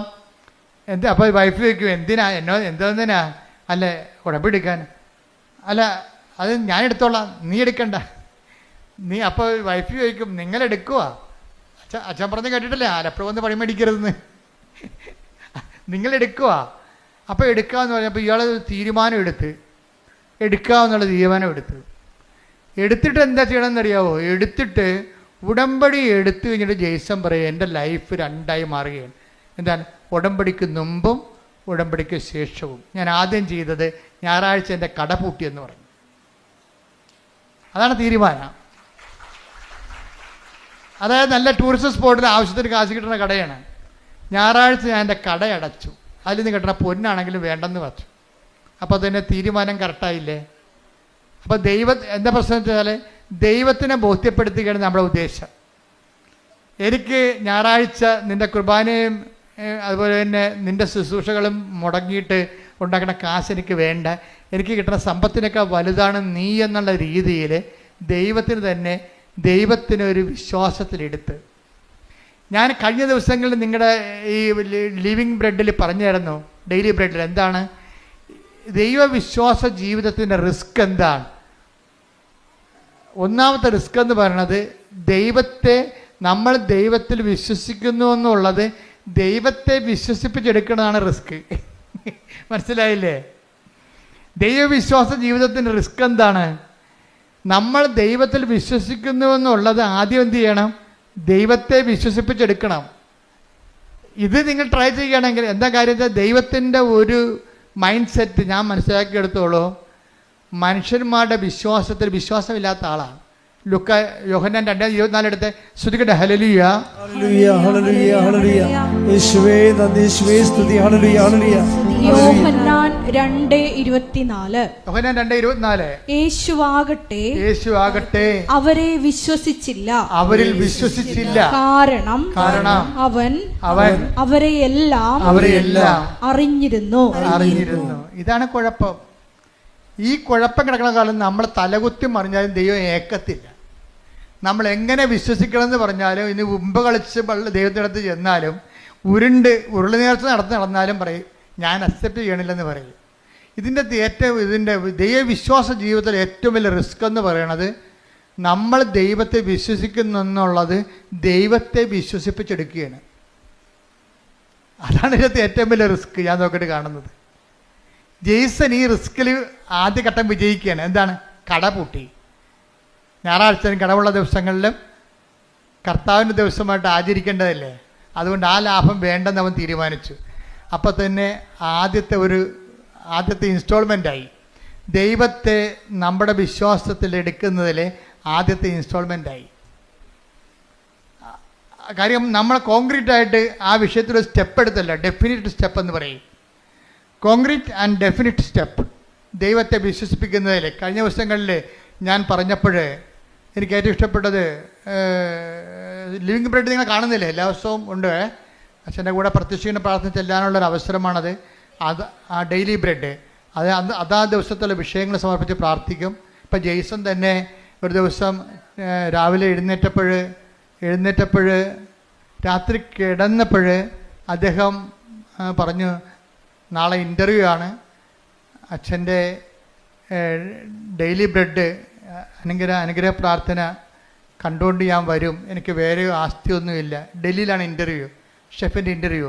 അപ്പോൾ അദ്ദേഹം മനസ്സിൽ തീരുമാനിക്കുകയാണ് അച്ഛൻ്റെ ഡെയിലി ബ്രെഡ് കണ്ടുകൊണ്ട് ഞാൻ വരും, എനിക്ക് വേറെ ആസ്തിയൊന്നുമില്ല, ആ അനുഗ്രഹത്തിലാണ് ഞാൻ വന്നത്, നീ എന്നെ അനുഗ്രഹിക്കണം, എൻ്റെ ജീവിതം ഈ രീതിയിലാണ് ഇപ്പോൾ പോണതെന്ന് പറഞ്ഞു. അപ്പോൾ രാവിലെ ജെയ്സൺ ഓൺ ചെയ്തപ്പോൾ തന്നെ ഞാൻ പറയുന്നുണ്ട് ഇന്നലെ രാത്രി ഇൻ്റർവ്യൂവിന് പോകാൻ വേണ്ടി ഇന്നത്തെ ഈ പ്രാർത്ഥനയുടെ ആശീർവാദം മേടിച്ചുകൊണ്ട് പോകാൻ വേണ്ടി ദൈവത്തോട് പറഞ്ഞ ഒരാളുണ്ട്, അയാളെ ഞാൻ ഈ സമയത്ത് അനുഗ്രഹിക്കണമെന്ന് പറയും. ഇതാണ് ദൈവമേഖല എന്ന് പറയണത്. കണ്ട, ദൈവത്തിലേക്ക് വരുമ്പോൾ കാര്യങ്ങളെല്ലാം മാറണം. കണ്ടില്ലേ? രാവിലെ എഴുന്നേറ്റപ്പോൾ തന്നെ ജെയ്സൺ മുട്ട എന്നുകൊണ്ട് ഈ ലിവിങ് ബ്രെഡ് കൂടുമ്പോഴാണ് ഇൻ്റർവ്യൂവിന് പോകാൻ വേണ്ടി ആശീർവദിക്കണത്. ഇൻ്റർവ്യൂ പോകുന്ന എല്ലാവരും ആശീർവദിക്കുകയാണ്. അപ്പോൾ ജെയ്സൺ അതിനുശേഷം ഡൽഹി ഇൻ്റർവ്യൂവിന് പോവുകയാണ്. ഡൽഹിയിലാണ് ഈ സംഭവം നടക്കുന്നത്. ഇൻ്റർവ്യൂ പോകുമ്പോൾ ജെയ്സൺ പറയണത് ഞാൻ 1/2 മണിക്കൂർ കസറിയെന്നാണ്. അവർ ഇൻ്റർനാഷണൽ ഇൻ്റർവ്യൂ ആണ്. ആദ്യത്തെ 12 മിനിറ്റ് ആദ്യത്തെ 12 പേര് ചികിത്സിക്കാന്ന് പറഞ്ഞ് ഇറങ്ങിപ്പോവുകയാണ്. അവരാരും എടുത്തില്ല. സംസാരിക്കാൻ പോലും 2-3 പ്രാവശ്യം സംസാരിച്ച് അവരെല്ലാം 5-6 പേര് ഇൻ്റർവ്യൂ ഇരിക്കും. ഇൻ്റർനാഷണൽ ഇൻ്റർവ്യൂ അല്ലേ. ആദ്യത്തെ സെക്ഷനിൽ നോക്കുമ്പോൾ ആൾക്കാർ ചുരുവിരാന്ന് ഇൻ്റർവ്യൂവിന് പോകണതും കാണാം, ഇറങ്ങി വരുന്നതും കാണാം. എല്ലാം റിജക്റ്റഡ് ആണ്. ഭയങ്കര ഷാർപ്പ് ഇൻ്റർവ്യൂ ആണ്.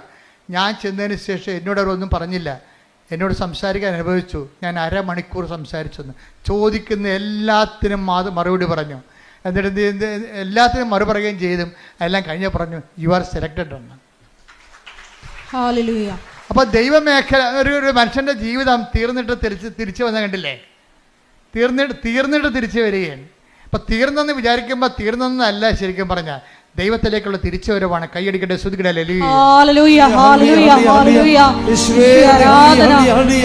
അവസാനം എന്താ ഈശോ പറഞ്ഞത്? തീർന്നെന്ന് വിചാരിക്കുമ്പോൾ, തീർന്നെന്ന് കരുതുമ്പോൾ അത് തീർന്നതല്ല, ദൈവത്തിലേക്കുള്ള തിരിച്ചു വരവാണ്. സ്തുതിക്കട്ടെ. ഹല്ലേലൂയ.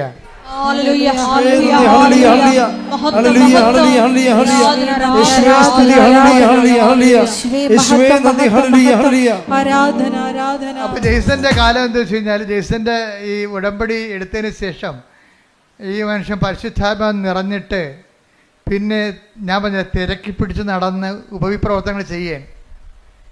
അപ്പം തിരക്കി പിടിച്ച് നടന്ന് ഉപവിപ്രവർത്തനം ചെയ്യുന്ന സമയത്ത്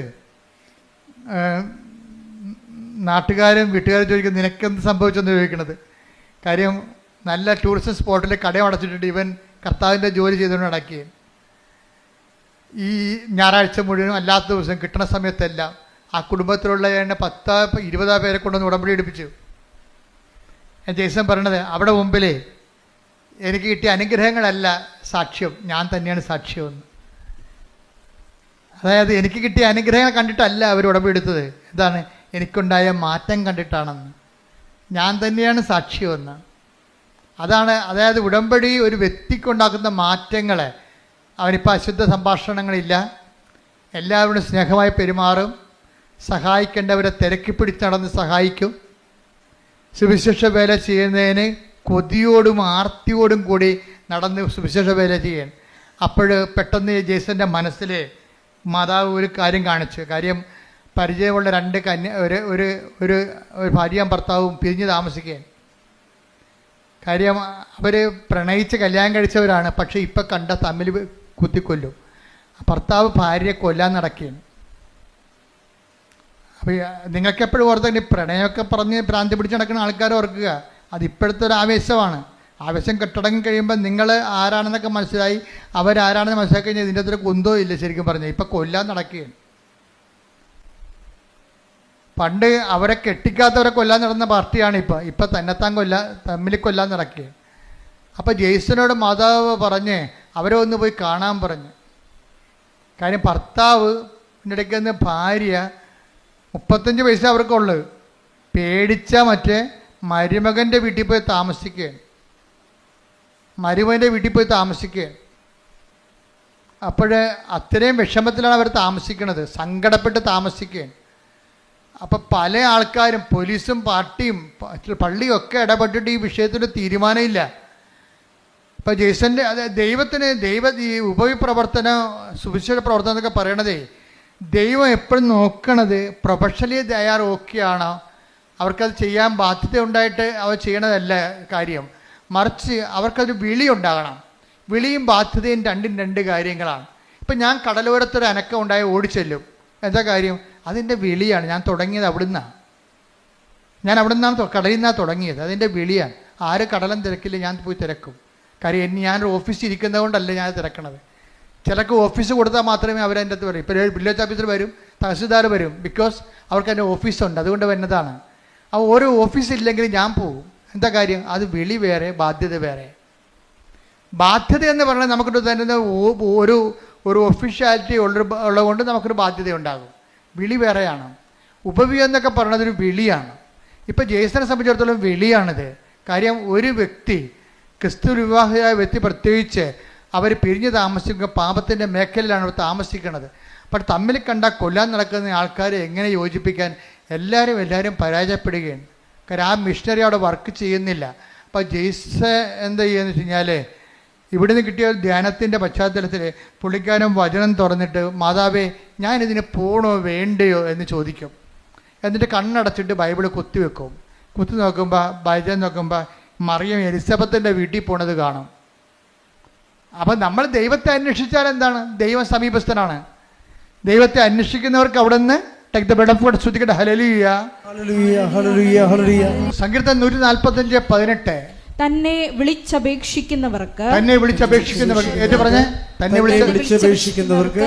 ഹൃദയ പരമാർത്ഥതയോടെ വിളിച്ചപേക്ഷിക്കുന്നവർക്ക് കർത്താവ് സമീപസ്ഥനാണ്. വാക്ക് കണ്ട സെസ് ചെയ്തിരിക്കുകയാണ്.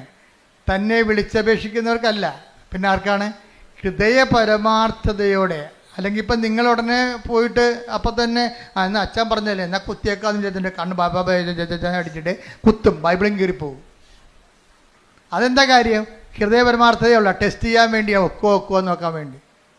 അതല്ല ഹൃദയ പരമാർത്ഥത. ഇത് പരമാർത്ഥതയുണ്ട് ഇതിൻ്റെ അകത്ത്. എന്താ പരമാർത്ഥത എന്ന് പറഞ്ഞാൽ എന്താണ്? എന്ത് ചെയ്യണം? ഇയാളെ കൊല്ലാൻ നിൽക്കുകയാണ്, വൈഫിനെ കണ്ടാൽ കൊല്ലാൻ നിൽക്കുകയാണ്. അയാളടുത്ത് വൈഫിനെ കൊണ്ടുവന്ന കൊലപാതകം നടത്തി കഴിഞ്ഞാൽ ഞാൻ ഉത്തരവാദിത്വം പറയണ്ടേ?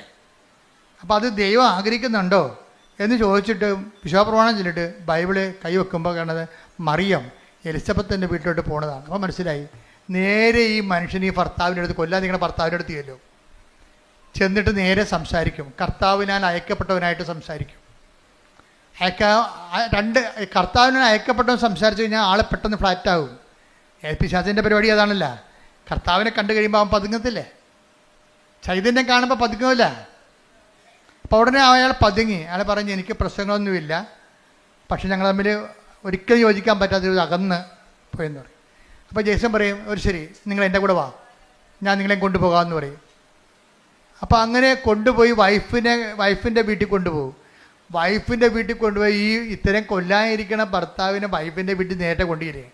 വൈഫിൻ്റെ വീട്ടിലല്ല, മരുമകൻ്റെ വീട്ടിൽ കൊടുക്കുകയാണ്. അപ്പം മരുമകനും മകളും കൂടി പറയും, എൻ്റെ അമ്മേനെ തന്നിവിടത്തില്ലേ, അവർ കൊല്ലുമെന്ന് പറയും.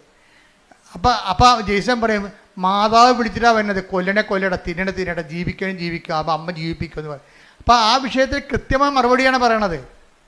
അല്ലാതെ അങ്ങനെയല്ല ഇങ്ങനെയാണെന്നല്ല പറയണത്, കട്ടാൻഡേറ്റായിട്ടാണ് പറയണത്. മാതാവാണ് ഇത് വിളിച്ചിരിക്കണത്, അതുകൊണ്ട് കൊല്ലാൻ പറ്റത്തില്ല എന്ന് പറയും. ഉടനെ അവർ ഇറങ്ങി വരും. അവരിറങ്ങി വന്നിട്ട് ഇവർ ഒരുമിച്ച് ജീവിക്കും. ഇപ്പോൾ കുറേ നാളായി അവർ ഒരുമിച്ച് ജീവിക്കുകയാണ്. അതാണ് സുവിശേഷ വേല എന്ന് പറയുന്നത്. ഇതാണ് ഒരു ഉടമ്പടിയിലൂടെ ഉണ്ടാകുന്ന സുവിശേഷ വേല. ഇതാണ് ഇപ്പം മനസ്സിലായി. അതായത് ഈ ആഴ്ചയിൽ നടന്ന ഏറ്റവും നല്ല സാക്ഷ്യങ്ങളൊന്നാണ് സാക്ഷ്യത്തിൻ്റെ കാലാവസ്ഥകളുടെ പോക്ക് കണ്ടില്ലേ, അത് തന്നെ ഒരു ധ്യാനമാണ്. അത് ഉടമ്പടി സാക്ഷ്യമെന്ന് ഞാൻ പറയത്തില്ല, ഈശ്വരൻ നടത്തിയ ഒരു ഉടമ്പടി ധ്യാനമാണ്. കാര്യം ഓരോ സെക്ഷനിലും വളരെ ധ്യാനിപ്പിക്കണം നമുക്ക് തോന്നത്തില്ല, പക്ഷെ ധ്യാനം കൂടി ഇഫക്റ്റ് നമുക്കുണ്ടാകും. ഇന്നപ്പ് ചെയ്തുകൊണ്ട് നിങ്ങൾ കണ്ടേക്കണത് ധ്യാനിപ്പിക്കണം നമുക്ക് തോന്നത്തില്ല, പക്ഷെ നമുക്കൊരു ധ്യാനം കൂടിയ കത്താർസിസ് ഉണ്ടാകും, ഒരു സ്പിരിച്വൽ കത്താർസിസ്. കാര്യം ഇതൊക്കെ ഇങ്ങനെയാണെന്നും ഇങ്ങനെയാണ് ദൈവം പ്രവർത്തിക്കണമെന്നുണ്ടെങ്കിലും, അതായത് ഉടമ്പടിയുടെ ഏറ്റവും ഉത്തമമായ ഒരു ഉദാഹരണമാണ് ഈ സാക്ഷ്യം എന്ന് പറയണത്. കാര്യം അത്രയ്ക്ക് സുന്ദരമായ രീതിയിലാണ് അദ്ദേഹം ഓരോ കാര്യങ്ങളും പറയണത്. എന്ന് വെച്ച് കഴിഞ്ഞാൽ ഈ വിഷയത്തിൽ അദ്ദേഹത്തിന് ഇൻ്റർവ്യൂ പാസ്സായി കഴിഞ്ഞപ്പോൾ, അദ്ദേഹത്തിന് വിസ വന്നു കഴിഞ്ഞപ്പോൾ വൈഫിൻ്റെ കാര്യം സക്സസ്സായി. കുറേ നാളായിട്ട് പെൻഡിങ്ങിൽ കിടന്ന വൈഫിൻ്റെ ജോലി സെറ്റായി. കണ്ടോ നോക്കിയേ. അപ്പോൾ അദ്ദേഹം പറയുന്നൊരു വാക്കുണ്ട്, എന്താ പറയണമെന്ന് അറിയാവോ? വൈഫിൻ്റെ കാര്യം ആദ്യം സെറ്റാകാതിരുന്നതിൻ്റെ കാരണം ആ ഉടമ്പടി കാശും കളഞ്ഞു പോയതെല്ലാം എന്താണ്, എന്നെ കൂടി വിശുദ്ധീകരിക്കാൻ ദൈവം ആഗ്രഹിച്ച കൊണ്ടാണ് ആദ്യത്തെ കാര്യങ്ങൾ നടക്കാതെ പോയെന്ന്. എന്തൊരു ജ്ഞാനമാണ്. ശ്രദ്ധിക്കട്ടെ.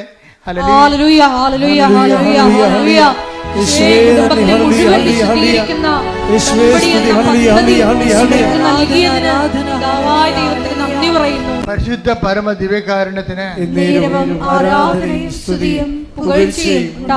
ഇതാണ് അച്ഛൻ ആദ്യം പറഞ്ഞതിന്റെ കാരണം. ഉടമ്പടിയിൽ എപ്പോഴും നമ്മുടെ റിസ്ക് എന്ന് പറയണത് നമ്മളെ വിശ്വസിക്കുന്നു എന്നുള്ള കാര്യം ദൈവത്തെ വിശ്വസിപ്പിച്ചെടുക്കണം.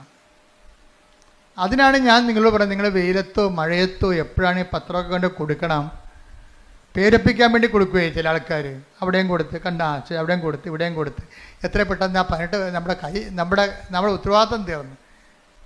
സൈക്കിൾ വന്ന് ബെല്ലടിച്ചു, ഞാൻ പറഞ്ഞു മാറി നിൽക്കുക, എൻ്റെ പേര് കുറ്റമില്ല 1 2 3 അങ്ങനെ പത്രം കൊടുക്കണവരുണ്ട്. അങ്ങനെ പത്രം കൊടുക്കുക, എൻ്റെ പേര് കുറ്റമില്ല, ഞാൻ 18 പേർക്ക് കൊടുത്ത്. ഇത് അങ്ങനെയല്ല. ചില ആൾക്കാർ നിന്ന് അവരുടെ അനുഭവങ്ങൾ പറയും. ഇതിനകത്ത് ഏറ്റവും വലിയ സംഭവം എന്താണ്? പത്രം കൊടുപ്പ് തന്നെയാണ് ഉടമ്പടിയിൽ. എന്താ കാര്യം? മറ്റുള്ളവരെ വിശ്വാസത്തിലേക്ക് കൊണ്ടുവരിക. അതാണ് ഇതിൻ്റെ അകത്ത് വലിയ സംഭവം. നിങ്ങളുടെ പ്രത്യക്ഷൻ്റെ പ്രാർത്ഥനയ്ക്ക് 3 മാർക്കാണ്, സുവിശേഷ വേലയ്ക്ക് 20 മാർക്കാണ് ഉള്ളത്. അതാണ് വ്യത്യാസം വന്നിരിക്കുന്നത്. ഇവിടെ ഞാൻ പത്രം കൊടുക്കണ കാര്യം പറഞ്ഞപ്പോൾ എനിക്ക് ആദ്യമേ അമ്മ എന്നോട് പറഞ്ഞ് പത്ര പ്രേക്ഷിതത്വം തുടങ്ങണം എന്ന് 2013 പറഞ്ഞാണ്. ഞാൻ വേളാങ്കണ്ണി നിൽക്കുമ്പോൾ വിജയകുമാറിനോട് ഞാൻ പറഞ്ഞു, അമ്മ പത്രപ്രേക്ഷിതത്തെക്കുറിച്ച് ഹോസ്പിറ്റൽ മിഷനെക്കുറിച്ച് പറയുന്നു എന്ന് പറഞ്ഞു. അപ്പം തഞ്ചാവൂരിൽ നിന്ന് ഞങ്ങൾ കോയമ്പത്തൂരേക്ക് കയറി പോകുമ്പോൾ തിരിച്ച് കോയമ്പത്തൂരേക്ക് വരുമ്പോൾ വിജയകുമാർ ചോദിച്ചു, നമ്മൾ ഹോസ്പിറ്റൽ മിഷൻ നടത്തുമെന്ന് പറയുമ്പോൾ നമ്മളൊരു മിഷൻ ഹോസ്പിറ്റൽ സ്ഥാപിക്കുമല്ലേ എന്ന് പറഞ്ഞു. അപ്പോൾ ഞാൻ പറഞ്ഞു, മിഷൻ ഹോസ്പിറ്റലൊന്നും നമ്മുടെ പരിപാടിയല്ല. ഹോസ്പിറ്റലിൽ കൊണ്ടുപോയി നമ്മൾ സുവിശേഷ വേല ചെയ്യും. അതിന് താല്പര്യമുള്ള ആൾക്കാർക്ക് പത്രം കൊടുത്തു വിടും ഫ്രീ ആയിട്ട്. അപ്പോൾ ഉടനെ വിജയകുമാർ സാറ് 10,000 രൂപയുടെ 10,000 പത്രം അടിക്കാനുള്ള പൈസ തന്നു. ഞങ്ങൾ രണ്ടും കൂടി ഇവിടെ വന്ന് തങ്കച്ചനെയൊക്കെ വിളിച്ചു കൂട്ടി, എല്ലാവരും വിളിച്ചു കൂട്ടിയിട്ട് ജോമളെല്ലാം കൂടി ഇട്ട് തുടങ്ങി പരിപാടി. പത്രം കൊടുക്കാനുള്ളവർ, പ്രാർത്ഥിച്ചു കൊടുക്കാനുള്ളവർ വരാൻ പറഞ്ഞു. വരാമെന്നത് പകുതി മാത്രമേ കത്തോലിക്സ് വരുന്നുള്ളൂ. ബാക്കി എല്ലാവരും പകുതിയോളം വന്നവരെല്ലാം നോൺ ക്രിസ്ത്യൻസ് ആയിരുന്നു. അവർ എല്ലാ സ്ഥലങ്ങളിലും പോയി കണ്ണ് കാണാൻ മേലാത്ത അപ്പാപ്പന്മാരുടെ മുമ്പിൽ ഇരുന്നുകൊണ്ട് പത്രം വായിച്ചു കൊടുത്തവർ. കാര്യം എന്താണ്? വിശേഷ വിദ്യയായി നിങ്ങൾ എന്താണ് ചെയ്യണത്? എപ്പോഴും നമ്മൾ ശ്രദ്ധിക്കണം. കർത്താവിൻ്റെ മനസ്സറിഞ്ഞ് വേണം നമ്മൾ ഈ സംഭവം ചെയ്യാൻ. കർത്താവ് ചോദിക്കണത് എന്താണ്? നിങ്ങളെ ചോദിക്കുന്നിടത്തോളം തന്നെ കൊടുത്തിടത്തോളം തന്നെ തിരിച്ചു കിട്ടുമെങ്കിൽ പാപികൾക്ക് കടം കൊടുക്കത്തില്ലേ? നിങ്ങൾ വിശേഷ വിദ്യ എന്താണ് ചെയ്യണം? എല്ലാ കാര്യങ്ങൾക്കും എക്സ്ട്രാ എന്താണ് ചെയ്യണമെന്ന് ചോദിക്കും.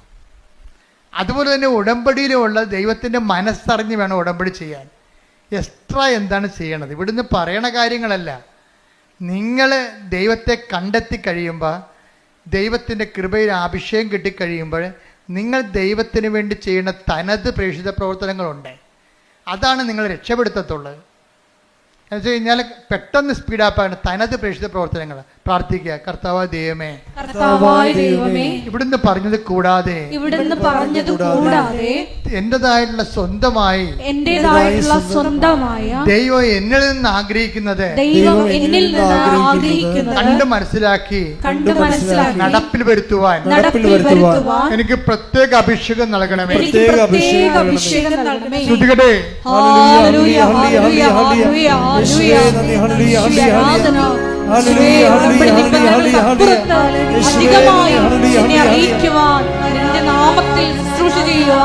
ആരാധനയിലൂടെ ഞങ്ങൾ അഭിഷേകം ചെയ്യണമേ. ഹല്ലേലൂയ. ഉടമ്പടി ഒരു ദൈവരാജ്യത്തിലെ വിരുന്ന് പോലെയാണ്. എന്താ കാര്യം? കർത്താവിൻ്റെ കഥയിലെ നിങ്ങൾ വഴിക്കവലകളിലും നാൽക്കവലകളിലും ചെന്നിട്ട് കൊള്ളാവുന്നവരെയും കൊള്ളരുതാത്തവരെയും ഒക്കെ വിരുന്നിന് വിളിക്കാൻ പറഞ്ഞിരിക്കുകയാണ്. ദൈവത്തിൻ്റെ തിരുസന്നിധിയിൽ കൊള്ളരുതാത്ത, ഇപ്പം ജെയ്സൺ തന്നെ ആദ്യത്തെ കാല ജീവിതങ്ങൾ മോശം ജീവിതമല്ല. മോശം ജീവിതം എന്ന് വെച്ച് കഴിഞ്ഞാൽ 5 പള്ളിയുണ്ട് അങ്ങക്ക് ചുറ്റും. ഒറ്റപ്പള്ളിയിലും പോയി കുർബാന കാണത്തില്ല, മുഴുവൻ കാണത്തില്ല. അതല്ലേ മോശം ജീവിതം എന്ന് പറയണത്. അപ്പോൾ കൊള്ളാവുന്നവരെയും കൊള്ളരുതാത്തവരെയും ഒക്കെ take the word of God. Mathai 22:9-10. അതിനാൽ നിങ്ങൾ വഴിക്കവലകളിൽ ചെന്ന് അവിടെ കണ്ടെത്തുന്നവരെ എല്ലാം വിവാഹ വിരുന്നിന് ക്ഷണിക്കുവിൻ. ആ ഭൃത്യന്മാർ നിരത്തുകളിൽ ചെന്ന് ദുഷ്ടരും ശിഷ്ടരും ഉൾപ്പെടെ കണ്ടെത്തിയവരെ എല്ലാം വിളിച്ചുകൂട്ടി. അങ്ങനെ വിരുന്നുശാല അതിഥികളെ കൊണ്ട് നിറഞ്ഞു.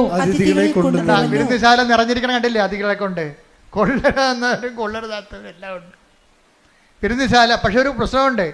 ഇനി വിളിച്ചു ചേർത്ത് യജമാനം വരും. അപ്പോഴാണ് പ്രോബ്ലം. വായിച്ച്.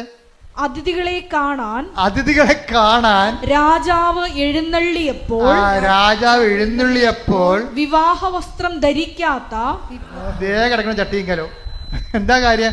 വിവാഹ വസ്ത്രം ധരിക്കാത്ത ഒരാളെ അവിടെ കണ്ടു. രാജാവ് അവനോട് ചോദിച്ചു, സ്നേഹിത, പല്ല് തേക്കാത്തവനെ, വിവാഹ വസ്ത്രം ധരിക്കാതെ നീ ഇവിടെ പ്രവേശിച്ചത് എങ്ങനെ? അവൻ മൗനം അവലംബിച്ചു, മിണ്ടിയില്ല. അപ്പൊ എന്റെ കാര്യം 5-8-10 കേസുണ്ട്. 5-8-10 കേസുണ്ട്. പക്ഷെ ഒരു പ്രശ്നമുണ്ട്.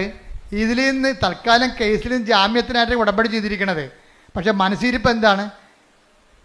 ജാമ്യം കിട്ടിയാലും അവരുടെ പണി കൊടുക്കുമെന്ന്. അതല്ലേ? അതാണ് പ്രശ്നം. കൊള്ളരാവുന്നവരെയും കൊള്ളരുതാത്തവരെയും വിളിച്ചിരിക്കുകയാണ്. നിങ്ങളാരും തെറ്റിദ്ധരിക്കൊന്നും വേണ്ട. നിങ്ങൾ നിങ്ങളുടെ തെറ്റിൽ നിലനിൽക്കാൻ തീരുമാനിച്ചെങ്കിലേ. അടുത്ത ഭാഗം വായിച്ചേ. അപ്പോൾ രാജാവ് പരിചാരകന്മാരോട് പറഞ്ഞു. ആരോട്? എന്താ? സ്നേഹിത, വിവാഹ വസ്ത്രം എവിടെയെന്ന്. എന്താ കാര്യം? കൃപയാണ് വിവാഹ വസ്ത്രം. ആദ്യം കൃപ നഷ്ടപ്പെട്ട കക്ഷികളാണ് ഇല കൊണ്ട് തുണി ഉണ്ടാക്കി, അത്തി ഇല കൊണ്ട് തുണി ഉണ്ടാക്കി ജീവിച്ചിട്ട് അവസാനം ദൈവം ഗെറ്റ് ഔട്ട് അടിച്ചത്. അടുത്ത ഗെറ്റ് ഔട്ട് അടി തന്നെ കണ്ടില്ലേ? ആദ്യം ആദ്യത്തിനും ഗെറ്റ് ഔട്ട് അടിച്ചില്ലേ? എന്താ കാര്യം? ദൈവത്തിൻ്റെ കൽപ്പനകൾ പാലിച്ചില്ല. അതുകൊണ്ട് പിന്നെ പുറത്തിറക്കിയപ്പോഴാണ് അവന്മാർക്ക് തുണിയില്ലെന്ന് മനസ്സിലായത്. അങ്ങനെ അത്തി ഇല കൊണ്ട് തുണി ഉണ്ടാക്കിയതാണ്. അങ്ങനെ ആളെ പാക്ക് ചെയ്ത് ഇപ്പം വീണ്ടും യജമാനം കയറി വരുമ്പോൾ എന്താ പറയുക? വിവാഹ വസ്ത്രമില്ലാത്ത, കൃപയില്ലാത്ത ആൾക്കാർ കണ്ടെത്തിയെന്ന്. അപ്പോൾ സ്നേഹിത, എന്താ വായിച്ചോളൂ. അപ്പോൾ രാജാവ് പരിചാരകന്മാരോട് പറഞ്ഞു അവനെ കൈകാലുകൾ കെട്ടി പുറത്തെ അന്ധകാരത്തിലേക്ക് വലിച്ചെറിയുക. അവിടെ വിലാപവും പല്ലുകടിയുമായിരിക്കും. എന്തെന്നാൽ വിളിക്കപ്പെട്ടവർ വളരെ, തെരഞ്ഞെടുക്കപ്പെട്ടവരോ ചുരുക്കം. ഇത് ഞാൻ പറഞ്ഞതാണോ? അല്ല, കർത്താവിന്റെ നിലപാടാണ്. ഹല്ലേലൂയ ഹല്ലേലൂയ ഹല്ലേലൂയ ഹല്ലേലൂയ ഹല്ലേലൂയ. യേശുവേ നന്ദി നന്ദി നന്ദി. ഹല്ലേലൂയ യേശുവേ ആരാധന ആരാധന ആരാധന ആരാധന. ഉടമ്പടി എന്ന് പറയുന്നത് നമ്മളൊരു ഉടുപ്പ് കൊണ്ടുവന്ന് വാഷിംഗ് മെഷീനിലിട്ടിട്ട് സ്വിച്ച് ഓൺ ചെയ്തിട്ട് അവിടുന്ന് അലക്കി തേച്ച് വന്ന പോലെ നിങ്ങൾ റെഡിമെയ്ഡായിട്ട് പെട്ടെന്ന് ഇങ്ങനെ വരണമെന്നല്ല. ഞാൻ പറഞ്ഞതിൻ്റെ അർത്ഥം ഇതാണ്, അജ്ഞതയുടെ കാലഘട്ടത്തെ ദൈവം കണക്കിലെടുത്തില്ല. എന്നാൽ 17:30 വായിച്ചത് എന്താണ്? എന്നാൽ ഇപ്പോഴാകട്ടെ എല്ലായിടത്തുമുള്ള എല്ലാവരും അനുദപിക്കണമെന്ന് ദൈവം ആഗ്രഹിക്കുന്നു, ദൈവം ആജ്ഞാപിക്കുന്നു. അപ്പോൾ എന്ത് പ്രശ്നം വെച്ച് കഴിഞ്ഞാൽ, ഉടമ്പടി വെളിപ്പെടുത്തുന്ന കാലത്ത് ആദ്യം കിട്ടിയ വചനം ഇതാണ്. എന്താണ്? എനിക്ക് പാപത്തെ ലിസ്റ്റും വിജയകുമാറിനെ, എനിക്ക് അനുഗ്രഹത്തെ ലിസ്റ്റും വിജയകുമാറിന് പാപത്തെ ലിസ്റ്റും. ഞാനത് കൂട്ടിവെച്ചപ്പോൾ ദൈവം എന്നോട് പറഞ്ഞതാണ്, എന്താണ്? നിങ്ങൾ പശ്ചാത്തപിക്കുവിൻ, നാളെ നിങ്ങളുടെ ഇടയിൽ കർത്താവ് അത്ഭുതം പ്രവർത്തിക്കും. ഞാൻ തൈക്കാട്ടുശ്ശേരി ഇരുന്നുകൊണ്ട് 2015 ഇത് പുസ്തകം എഴുതിക്കൊണ്ടിരിക്കുന്ന സമയത്താണ് പറഞ്ഞത്, നാളെ എന്ന് പറഞ്ഞാൽ പഴയ നിയമത്തിലാണ്, പുതിയ നിയമത്തിൽ ഇന്നാണെന്ന്. കാര്യം പശ്ചാത്താപത്തിന് സമയബന്ധിതമായിട്ട് ചുരുക്കം ഉണ്ടാകുമെന്ന്. സക്കേവൂസിന്റെ കർത്താവ് പറഞ്ഞത്, ഇന്നീ ഭവനത്തിന് രക്ഷ കൈവന്നിരിക്കണം. അപ്പോൾ ഒരു നിമിഷം നേരത്തെ നീ കർത്താവിൽ വിശുദ്ധീകരിച്ചാൽ ഉടമ്പടി അത്രയും പെട്ടെന്ന്. അതുകൊണ്ട് ആദ്യകാലം തന്നെ കൃപാസനത്തിൻ്റെ പത്രത്തിൻ്റെ മുഖപേജിൽ ഉടമ്പടി ഉടനടി പരിഹാരം എന്നാണ് കണ്ടത്. ഉടനടി പരിഹാരം. ഇപ്പോഴും അത് മാറ്റിയിട്ടൊന്നുമില്ല. കാര്യം നമ്മൾ ആ ഫ്രണ്ട് പേജിലൊക്കെ നോക്കിക്കഴിഞ്ഞാൽ മനസ്സിലാകും, ഉടനടി ഉണ്ടായ പരിഹാരങ്ങൾ തന്നെ എഴുതിയിരിക്കണം അവിടെ. ഉടമ്പടി എടുത്തപ്പോൾ ഇന്ന് ഈ ആഴ്ച നടന്നിട്ടുള്ള കാര്യങ്ങളാണ് അവിടെ എഴുതിയിരിക്കുന്നത്. അതാണ് അത് മാറ്റമില്ല അതിനെ. ഞാൻ പറഞ്ഞു വരുന്നതിൻ്റെ കാരണം, അനുതാപവും അനുഗ്രഹവും തമ്മിൽ ഭയങ്കരമായി ഇൻ്റർ കണക്റ്റഡ് ആണ്. ഇപ്പം ജെയ്സനെ സംബന്ധിച്ചിടത്തോളം അനുതാപവും കിട്ടിയപ്പോൾ എന്നാ പറ്റി? 12 കൊല്ലം മുമ്പ് നടന്ന സംഭവമാണ് ഇപ്പോൾ എഴുതിയിരിക്കുന്നത്. 2012 ഗ്രീസിൽ റെസ്റ്റോറൻറ്റിൽ അപേക്ഷ കൊടുത്തിരിക്കുന്നത്. 2012 വരെ ആരും കോൾ ഫോർ ചെയ്തില്ല. ജെയ്സൺ പറഞ്ഞ ഷങ്കൻ വിസയ്ക്ക് വേണ്ടിയാണ് ഞാൻ അപേക്ഷിച്ചത്. അതിൽ ഡോക്യുമെൻ്റ് മുഴുവനും തെറ്റായിരുന്നു. അപ്പോൾ അതിനെ പ്രാർത്ഥിക്കാൻ പോലും എനിക്ക് പറ്റത്തില്ലായിരുന്നു ഷങ്കൻ വിസയ്ക്ക്. പക്ഷേ ഞാനെങ്ങനെ പ്രാർത്ഥിക്കും? അത് കാരണം എനിക്ക് അനുതാപം ഉണ്ടായി. കർത്താവേ, ഞാൻ വിസ ചെയ്തിരിക്കുന്നത് തെറ്റായിരുന്നല്ലോ. എനിക്ക് അനുതാപം ഉണ്ടായി. അനുതാപം ഉണ്ടായപ്പോൾ 12 പോയിട്ട് 24 ആയപ്പോൾ ജെയ്സൺ അനുദപിച്ചപ്പോൾ എന്ത് ചെയ്ത്? അവർ ആ 12 കഴിഞ്ഞിട്ട് 10 വർഷത്തിന് ശേഷം ആ വിസ കോൾ ഫോർ ചെയ്യുകയാണ്. എന്താ? അതായത് അനുതാപം അനുഗ്രഹം സ്പീഡാകും. നമ്മൾ എന്തുകൊണ്ടാണ് താമസിക്കണമെന്ന് വെച്ച് കഴിഞ്ഞാൽ അതിൻ്റെ കാര്യം അനുതാപം തന്നെയാണ് എൻ്റെ പ്രധാനപ്പെട്ട കാര്യം. അനുഗ്രഹം താമസിക്കാനുള്ള പ്രധാനപ്പെട്ട കാര്യങ്ങൾ ഒന്ന് അനുതാപം തന്നെയാണ്. നിലപാട്, സംസാരം, ചെയ്തികൾ, ശീലങ്ങൾ, അതുപോലെ എല്ലാം നിലപാടുകളെല്ലാം. പിന്നെ ദൈവത്തിന് പ്രയോജനമുള്ള വ്യക്തികളായിട്ട് മാറണം. കാരണം നിങ്ങൾ എന്ത് ചെയ്തു എന്നുള്ളതല്ല, you have done it with what disposition. നിങ്ങൾ എന്ത് മനോഭാവത്തില്ലേ? അതുകൊണ്ടാണ് ആ വിധവയുടെ ചിലിക്കാശെടുത്ത് ശ്രുതികട്ടെ. ഹല്ലേലൂയ ഹല്ലേലൂയ ഹല്ലേലൂയ ഹല്ലേലൂയ. യേശുവേ നന്ദി. ഹല്ലേലൂയ ഹല്ലേലൂയ ഹല്ലേലൂയ. യേശുവേ ആരാധന ആരാധന ആരാധന ആരാധന. യേശുവേ നന്ദി. മഹത്വം മഹത്വം മഹത്വം. ഹല്ലേലൂയ ഹല്ലേലൂയ ഹല്ലേലൂയ. ലൂക്ക 21:2. ലൂക്ക 21:2. ദരിദ്രയായ ഒരു വിധവ, ദരിദ്രയായ വിധവ 2 ചെമ്പുതുട്ടുകൾ ഇടുന്നത് അവൻ കണ്ടു. അവൻ പറഞ്ഞു, ദരിദ്രയായ ഈ വിധവ മറ്റെല്ലാവരെയും കൂടുതൽ നിക്ഷേപിച്ചിരിക്കുന്നു എന്ന് സത്യമായി ഞാൻ നിങ്ങളോട് പറയുന്നു. അപ്പൊ അച്ഛൻ നേരത്തെ പറഞ്ഞില്ലേ, ദൈവത്തെ വിശ്വസിക്കുന്നതല്ല വിഷയം, ദൈവത്തെ കൊണ്ട് വിശ്വസിപ്പിച്ചെടുക്കുന്നതിലാണ് വിഷയം. അതാ റിസ്ക്. ഇപ്പം മറ്റെല്ലാവരെയും കാളെന്ന് പറഞ്ഞില്ലേ, ചാക്ക് കണക്കിന് ചില്ലിക്കാശ് പണ്ടാരത്തെ തള്ളിയ ആൾക്കാരുണ്ട്. അവരെ ദൈവം വിശ്വസിക്കണില്ല. അതാ ഒരു ഉപജീവനത്തിനുള്ള വക മാത്രം ഉണ്ടായിരുന്ന ആളാണ് ഇട്ടിരിക്കുന്നത്. അതിലാണ് ദൈവം വിശ്വസിക്കണത്. വാട്ട് ഡിസ്പോസിഷൻ, നമ്മുടെ മനസ്സിലിരിപ്പ് എന്താണെന്നാ. കഴിഞ്ഞ ഒരു 6 മാസം മുമ്പ് ഒരു സാക്ഷ്യം ഞാൻ കണ്ടായിരുന്നു. അതായത് കാല് പഴുത്തിരിക്കുകയാണ്. കാല് പഴുത്തിട്ട് ആ പഴുത്ത കാലും വെച്ചുകൊണ്ട് തൊത്തിയും മുടന്തിയും പോയി പത്രം കൊടുത്തുകൊണ്ടിരിക്കണേ. അത് എല്ലാ വീട്ടിലും ഇങ്ങനെ ഈച്ച വാർത്ത് കർത്താവിനെ കുറിച്ച് സംസാരിച്ചുകൊണ്ടിരിക്കും. അതാണ് വിശേഷവിധിയായി നിങ്ങൾ എന്താണ് ചെയ്യണത്? അവിടെ സാക്ഷ്യം കേൾക്കണം. എൻ്റെ ദൈവപൈതലേ, കർത്താവ് നിൻ്റെ ഡിസ്പോസിഷൻ കറക്റ്റാണെങ്കിലേ നീ ആത്മാർത്ഥമാണ് ദൈവത്തെ സ്നേഹിക്കണം, ദൈവത്തിന് ഒരു നിമിഷം വിശ്വസിക്കാൻ കഴിഞ്ഞാൽ അപ്പക്കത്ത് ഉടമ്പടി. എന്താ കാര്യം വെച്ച് കഴിഞ്ഞാൽ നീ സത്യസന്ധയാണ്, ദൈവത്തെ മനസ്സിലാകും.